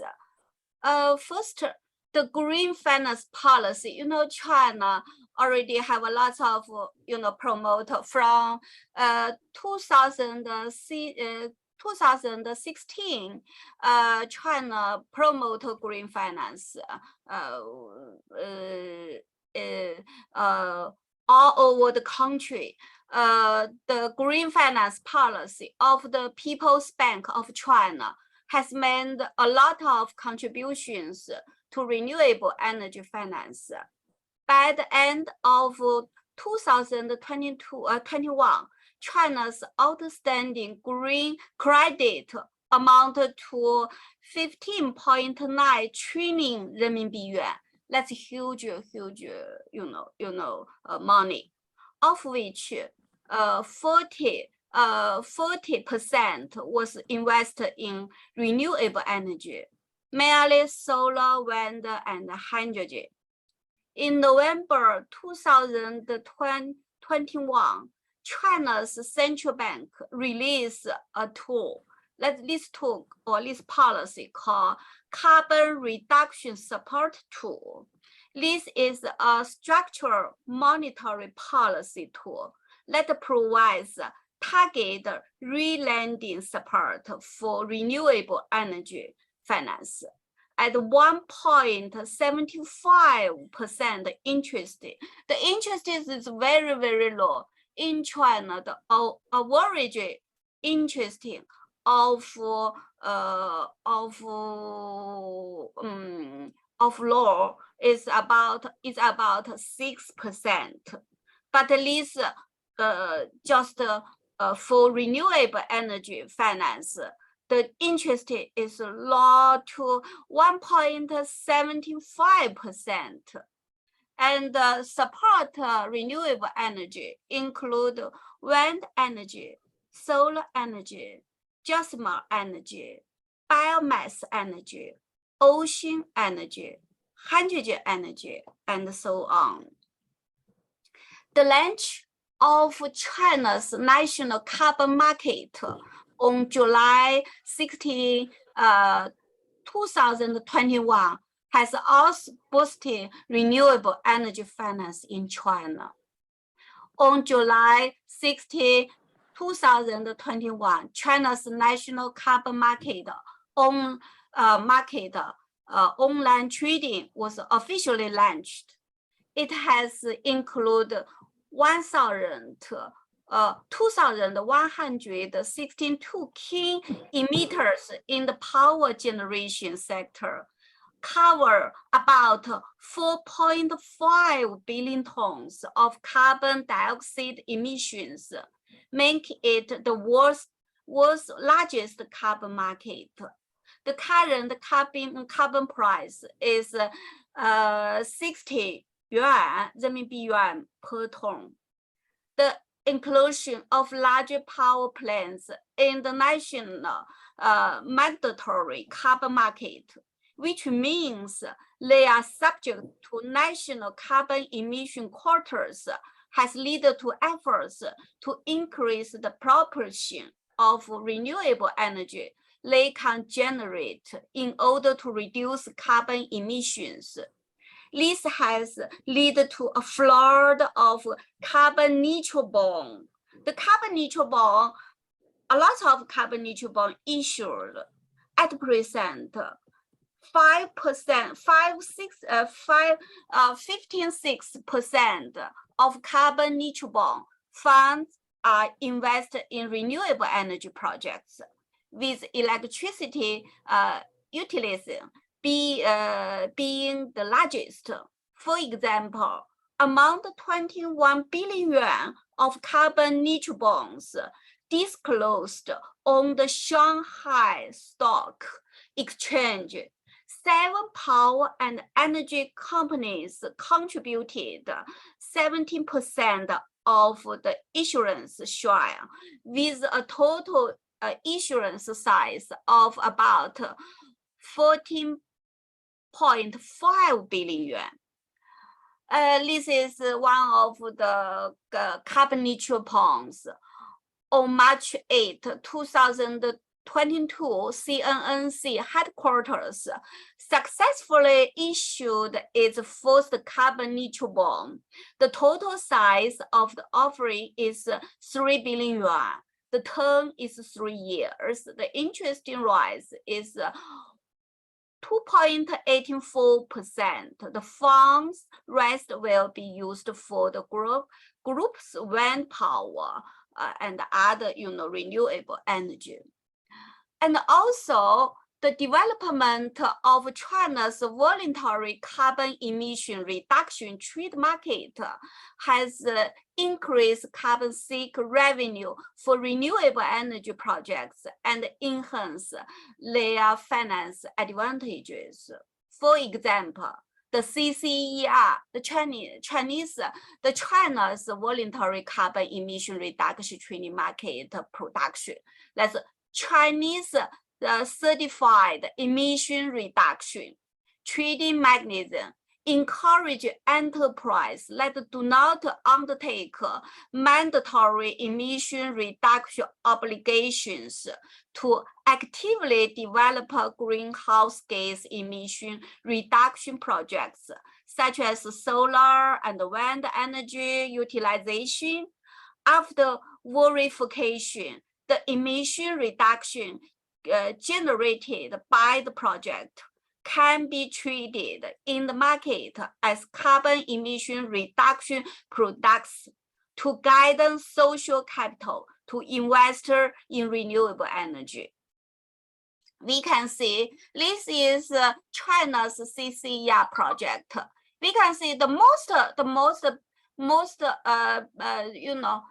amount of the CCER project is wind energy and the solar energy and the water energy. Also, you can see from this, the green is water energy. This is biomass gas energy. This is solar energy, and also have a lot of wind energy. So wind energy is very big. Wind energy is very big. So we can see, and also in December 2030, the intermeasures for the management of carbon emission trade proposed that key emitters could offset the carbon emission quota with voluntary emission reduction certified by the state every year, and the offset rate should not exceed 5% of the carbon emission quota that should be cleared. So CCER was clearly included in the national carbon trading market. Let's promote the renewable energy finance, because let's increase the benefit of renewable energy. And also, the international voluntary carbon emission reduction standards also application in China, such as under the golden standard mechanism, the number of certified projects in China reached 257 the number of projects that have been certified under the VCS verified carbon standard mechanism in China has reached 627. And we can see that in China, that all the golden standard, seems all is the renewable energy project, and the VCS, China's VCS project. You see the yellow one is more than 3% is that is renewable energy. So we can see renewable energy, let's get a lot of financing support, but we must see even we got a lot of support to promote the renewable energy finance, but still still have many problems for renewable energy finance, because there's a lot of still a lot of problem. One of very big problem is the higher finance risk. For renewable energy finance, that risk really have high risk, such as distributed solar energy, for example, involves property rights on the roof. The roof, the roof, we put the solar energy, such as a lot of tools in the roof, but the roof is not belong to the company. So if the roof's owner don't want you put this solar energy tools in the roof, then this project seems cannot continue. In addition, the output of wind and solar energy is heavily dependent on natural condition and cannot be supplied as planned. But when we use the energy, we need use as planned. But the production of wind and solar energy and other renewable energy seems we cannot produce it as planned, because that depends on natural condition. But also, yes, in China, the solar and wind energy, the production of solar and energy, the cost already, decrease. But still, we don't. We still have problem. That is solar and wind energy. The store and the transport of solar and wind energy still very expensive. So when we talk about the cost, the price of solar and wind energy, we always think solar and wind energy already very cheap, even cheaper than the coal energy. But let me just talk about the production of solar and wind energy. We didn't include the cost of store and transport. If include the store and the transport, the solar and wind energy, still the cost higher than coal energy. So how to, make, to solve this problem? Still China still struggle and work on that.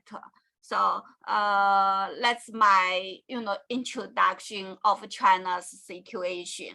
Thank you.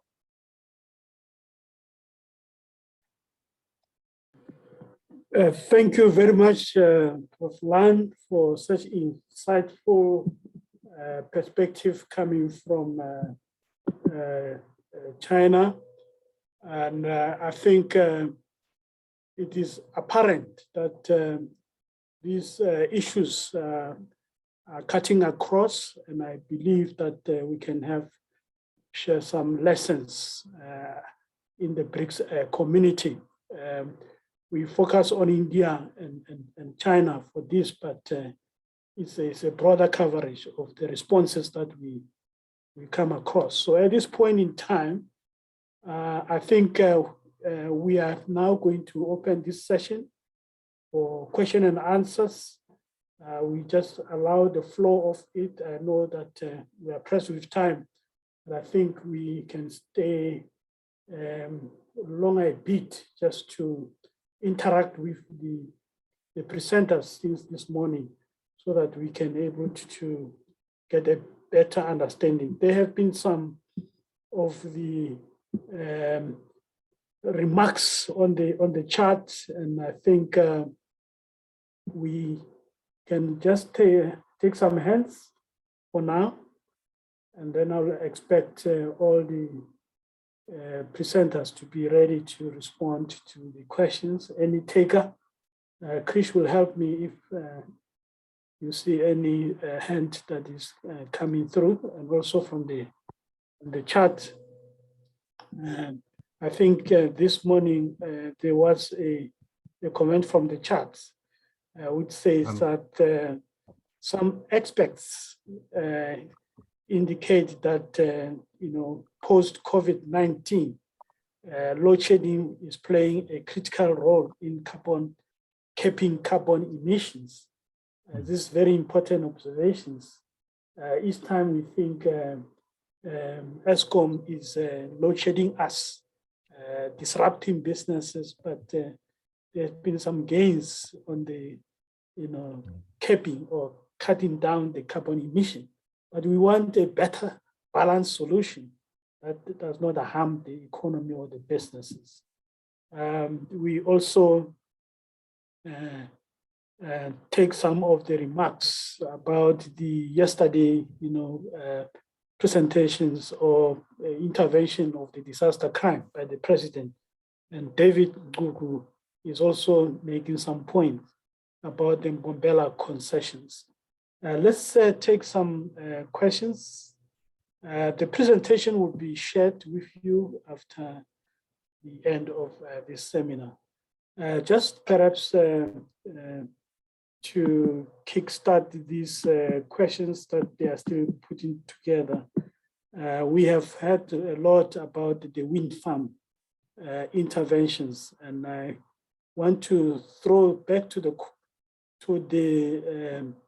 presenters, as we cut down these carbon emissions and launching the mixed energies like solar, wind, what is really the cost of production of these energies, even letting from Professor Lan, perspective, the cost of production, is it something that would be affordable to access these energies, given inequalities that we are experiencing in South Africa?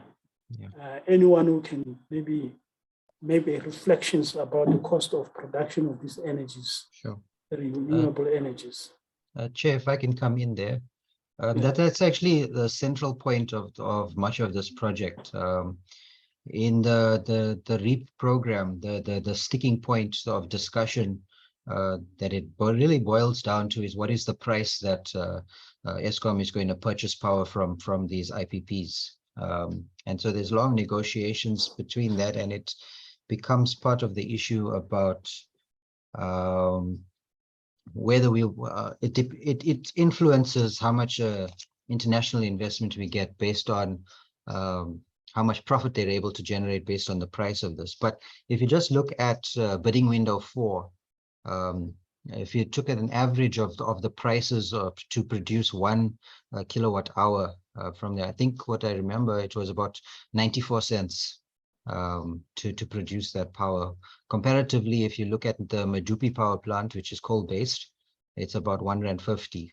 So that's where it boils down to. And if you look at the city of Cape Town, they've been making statements recently to say that they want to transition more to renewable power because they recognize this great saving that can be made if you source more of your baseload power from renewable power, because you're almost saving about in some respect 50%.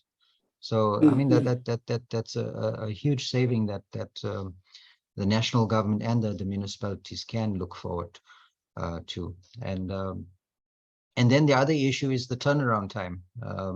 Once the project gets approved and construction begins, it's almost in a space of 2 years, you can have the first bit of power produced back to the grid. And in the desperate situation that we have now, it becomes critical for us to try and smooth out the process so that we can finalize the power purchase agreement, so we can bring more IPPs on board so that we can boost the load. I see a hand. Yes, let's take the hands. Yeah. David?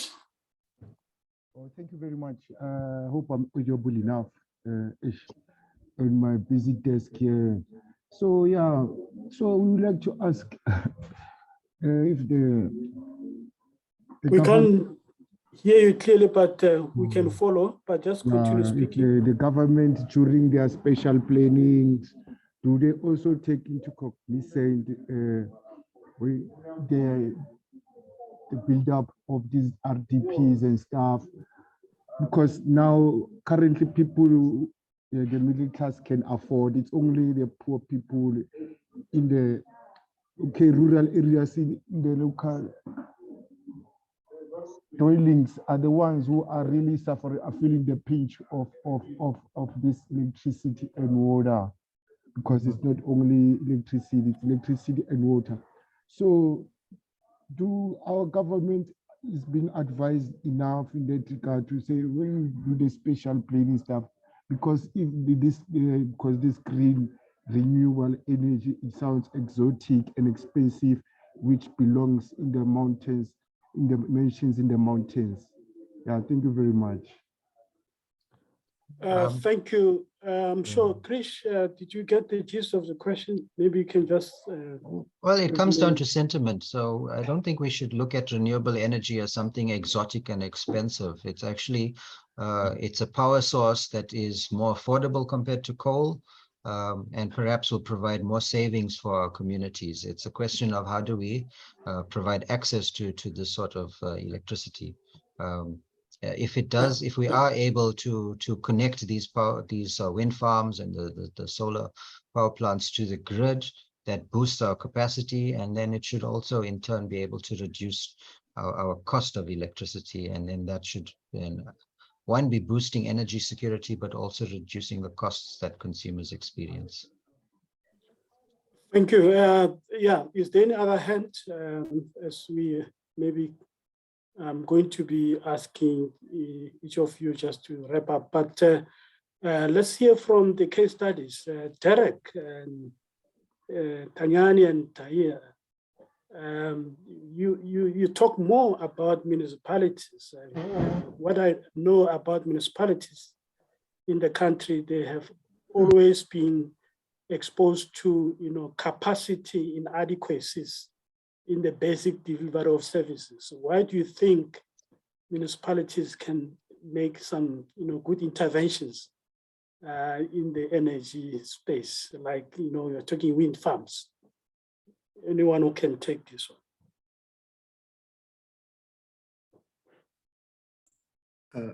Derek, Go ahead. Derek, you can continue. Oh, no, it's fine, Tanya. I'll cover you. Oh, okay. No, what I wanted to say is that I think the idea of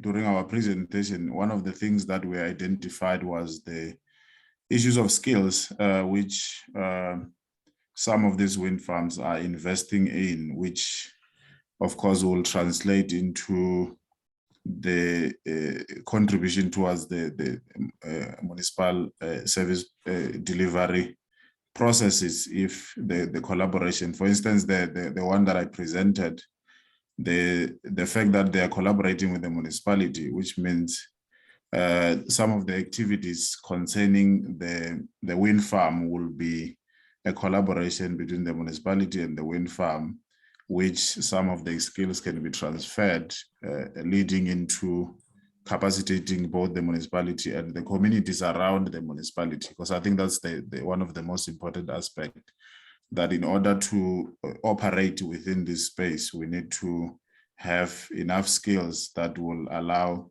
communities to be developed and also to be empowered in such a way that they can come up also with other projects relating to this, as we know that the energy crisis is a big one.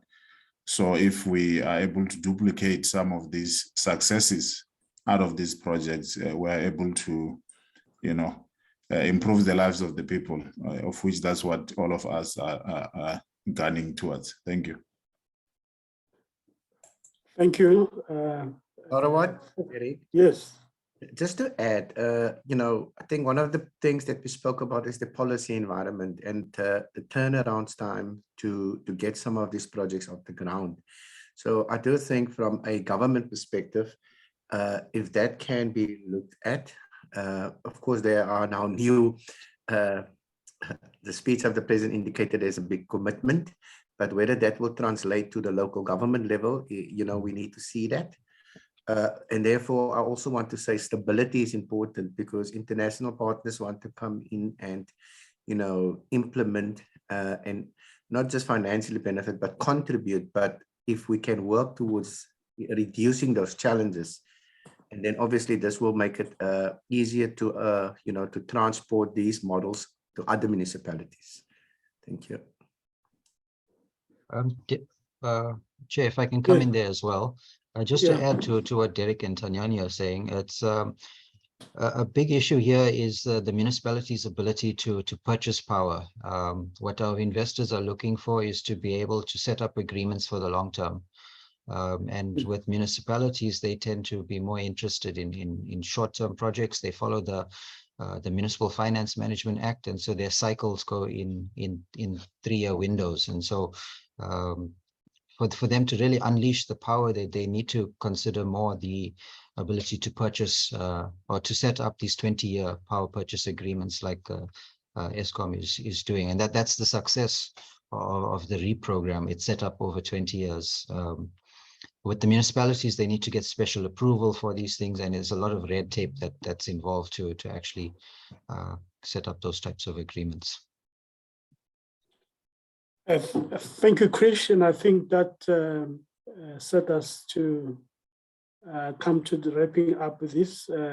But before we wrap, I just want to hear more from Prof. Lan. What is the role of BRICS, in this energy mix? What is this contribution? The BRICS Development Bank is one of the big questions that we. Do you think BRICS Development Bank, what's the role of BRICS Development Bank in this? Prof. Lan?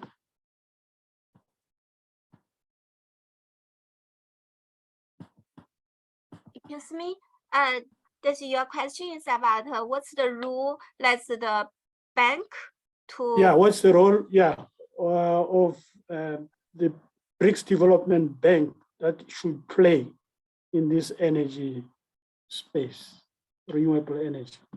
In China, the commercial bank and also the bank play really great role for promoter the renewable energy finance, because the bank in the capital market, China bank have a lot of money for that. So as I already talked about, right now, China already invest more than, how to say,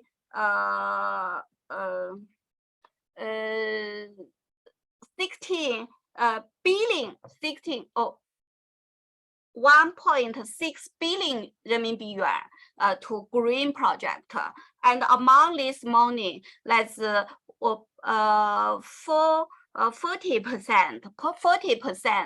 of the money, let's invest in renewable energy.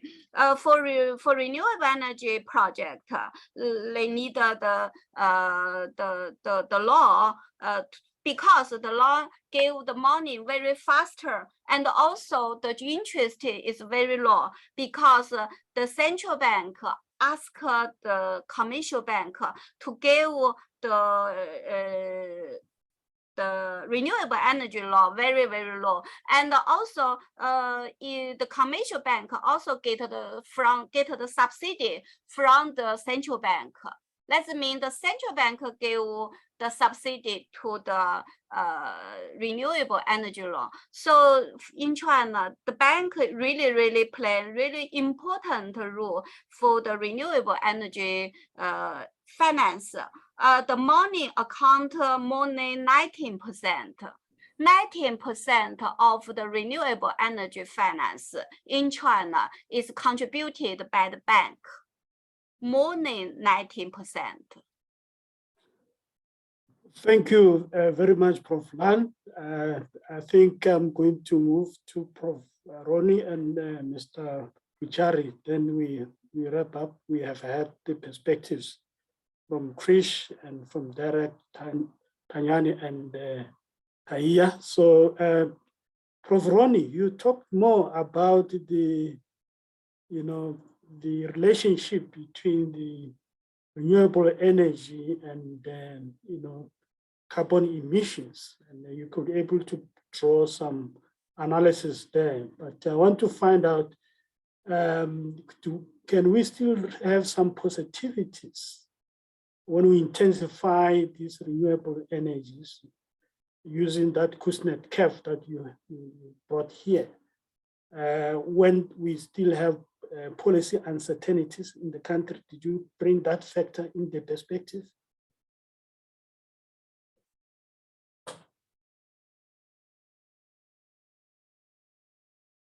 You're on mute, Ronnie. Thank you. I'm saying that the Kuznets curve gives us a beautiful picture in the sense that it gives us hope.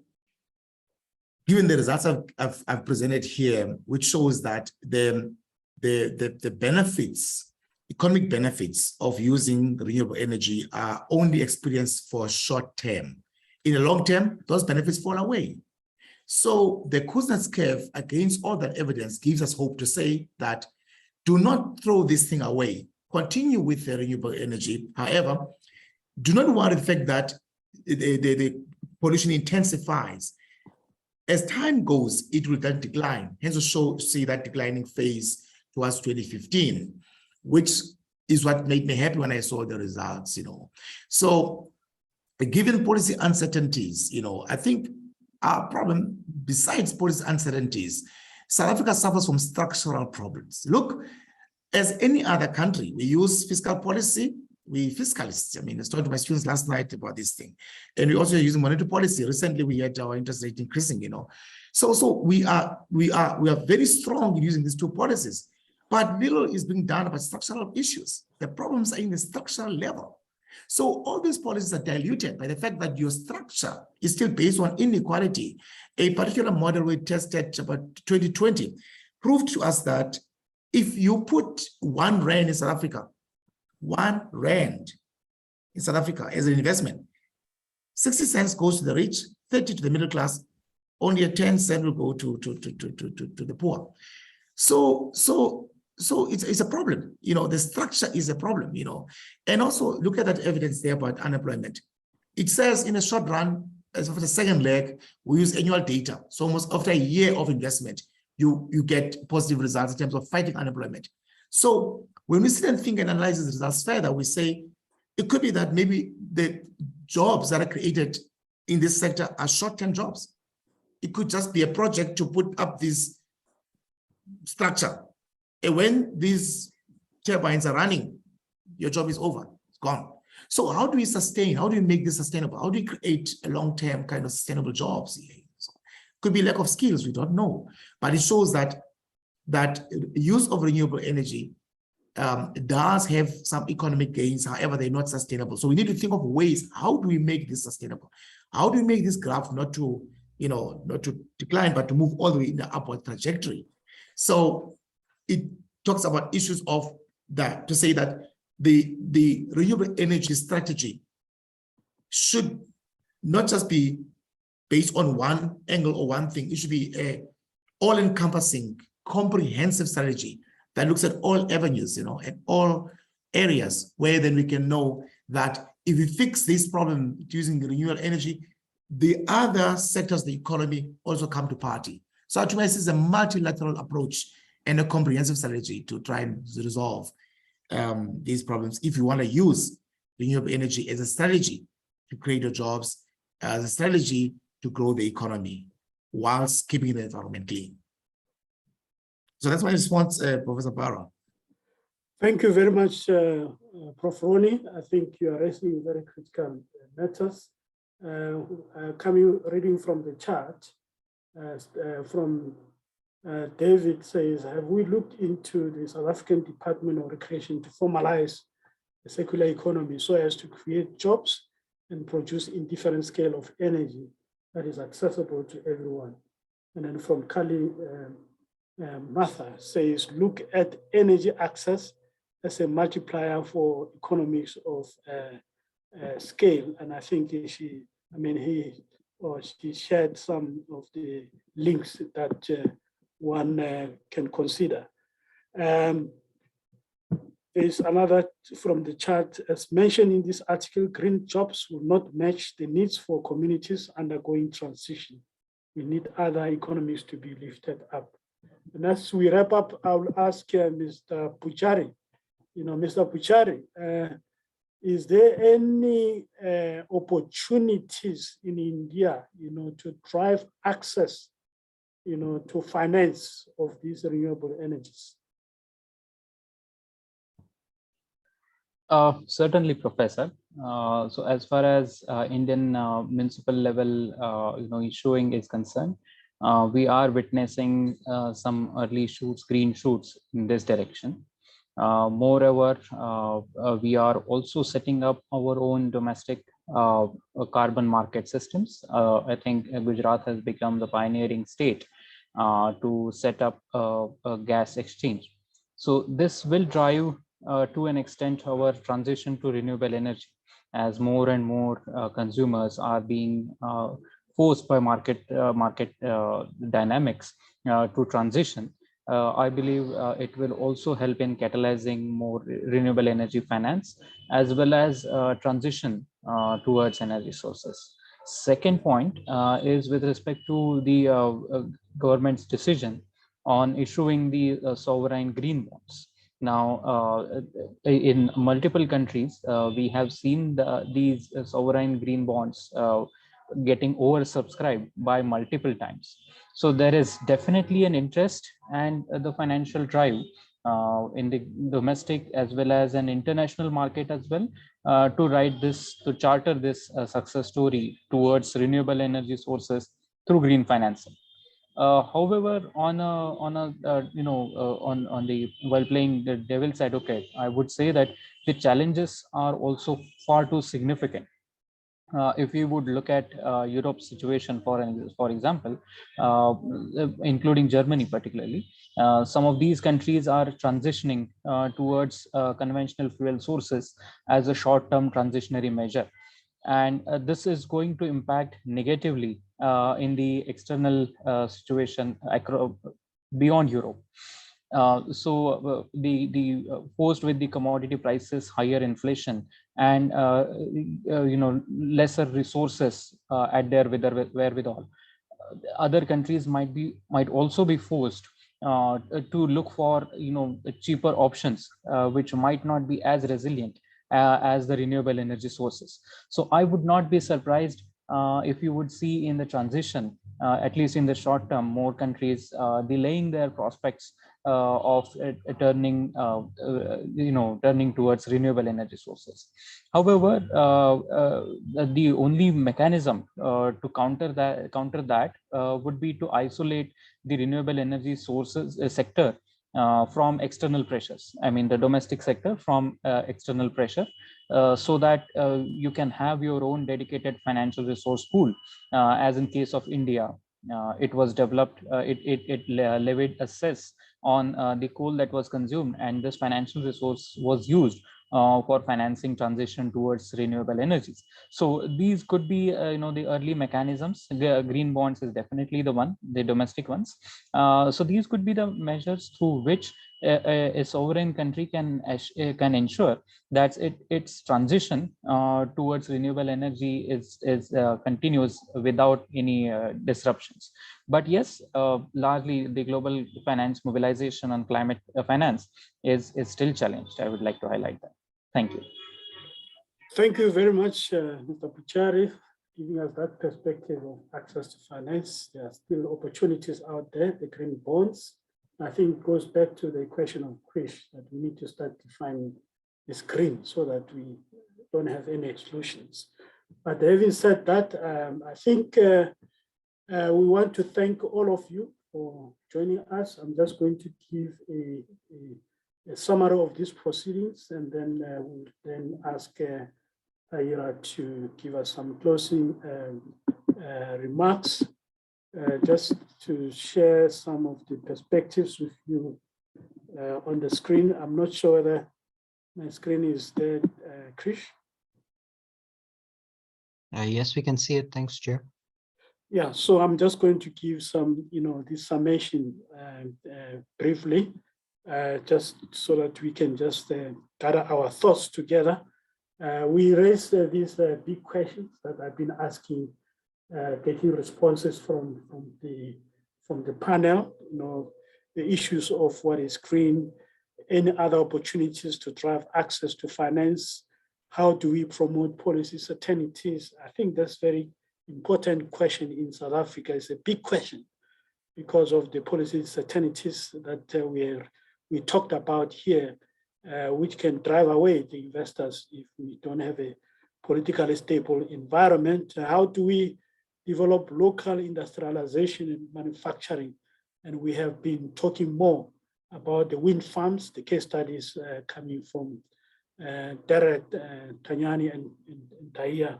Give us that perspective that the environment is opening up, to facilitate the industrialization. And it's good to begin to see that if we have surplus in energies, that can be brought into the grid and then share it across the communities. So load shedding will be a thing of the past when we are intensifying these renewable energies. And how can municipalities play a strong role in this renewable energy power procurement? We had a lot from the case study about these issues, and the issues of the multilateral banks, the BRICS Youth Development Banks, and these are the questions that have been coming through the presentations.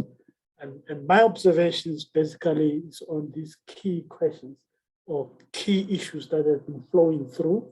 Emphasis of political uncertainties in South Africa, it creates a scare for investors, and that needs attentions. We have also understood clearly that in China, the policy environment is very stable and sustainable. Perhaps we need to draw some lessons from China so that we can able to have that kind of stable environment to accelerate, this carbon emission capping. So the institutions around, I think Chris made the reflections about institutions that are not licensed, and they may not have much opportunities in this space. So we need to increase the licensing of these institutions because they'll find it difficult to access the finances. Licensed institutions can able to access the finances freely. So we need to try to improve that conservative spaces so that the businesses can have the opportunities to play a role in these renewable energy spaces. The issues, we need aggressive cut down of carbon emissions. We also learn from China on this national market that the Professor Lan have made mention of. So in being intentional and aggressive about carbon emissions, as a long-term measure, is very critical. I think wind farms has been emphasized here. We in South Africa, we have some wind energies, solar, drawing from the sun. Those are the natural, resources that we need to harness and then convert them. And it goes back to that the cost of production of the energies, using these turbines and using rooftop solars, and that cost needs to be subsidized so that access to these energies should not be exclusive to people who are not economically sustainable. And we know the economic vulnerabilities in the country at the current point in time means that subsidies to make sure that we have these sustainable wind farms. Municipalities need to come into the space. I think emphasis has been raised here. So renewable energy in a short and the long term, we have heard that it can cut down the level of unemployment magnificently. So we heard more about gooseness curve, and there's a hope for intensifying the renewable energies. So these are the issues that have been raised here that can trigger renewable energy interventions, and the financing of this is very important to think about. So, ladies and gentlemen, I think we have arrived to the end of this session, and I'm going to hand over to Tanya to give us the closing remarks and then answer this question from here, where to? Over to you, Tanya.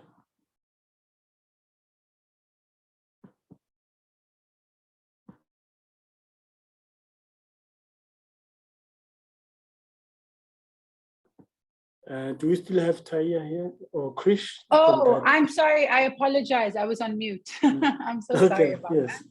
I'm here. Thank you all for attending today. We just want to say a few thank yous before we close the meeting.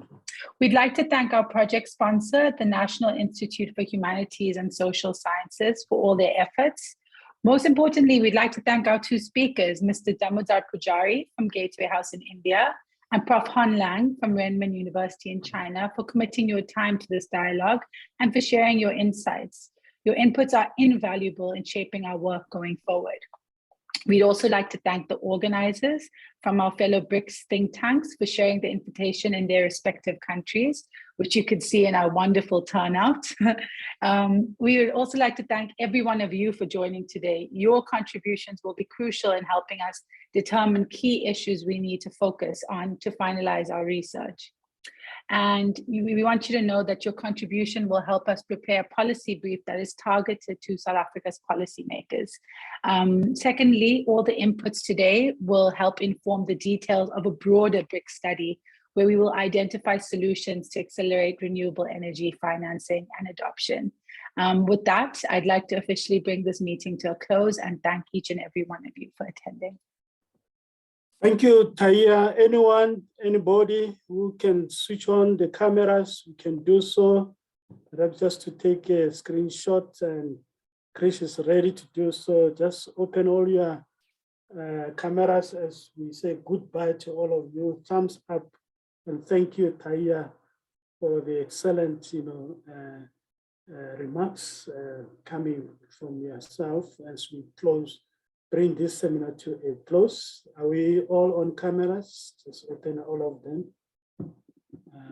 Krish, are you doing a screenshot? I'm taking it now. 3, 2, 1. Everyone, big smile and go. Thank you. Okay, got it. Thank you. Enjoy the rest of the afternoon or of the evening. Thank you, colleagues. Bye. Bye. Thank you. Thank you, everyone. Thank you for attending. Bye. Bye-bye.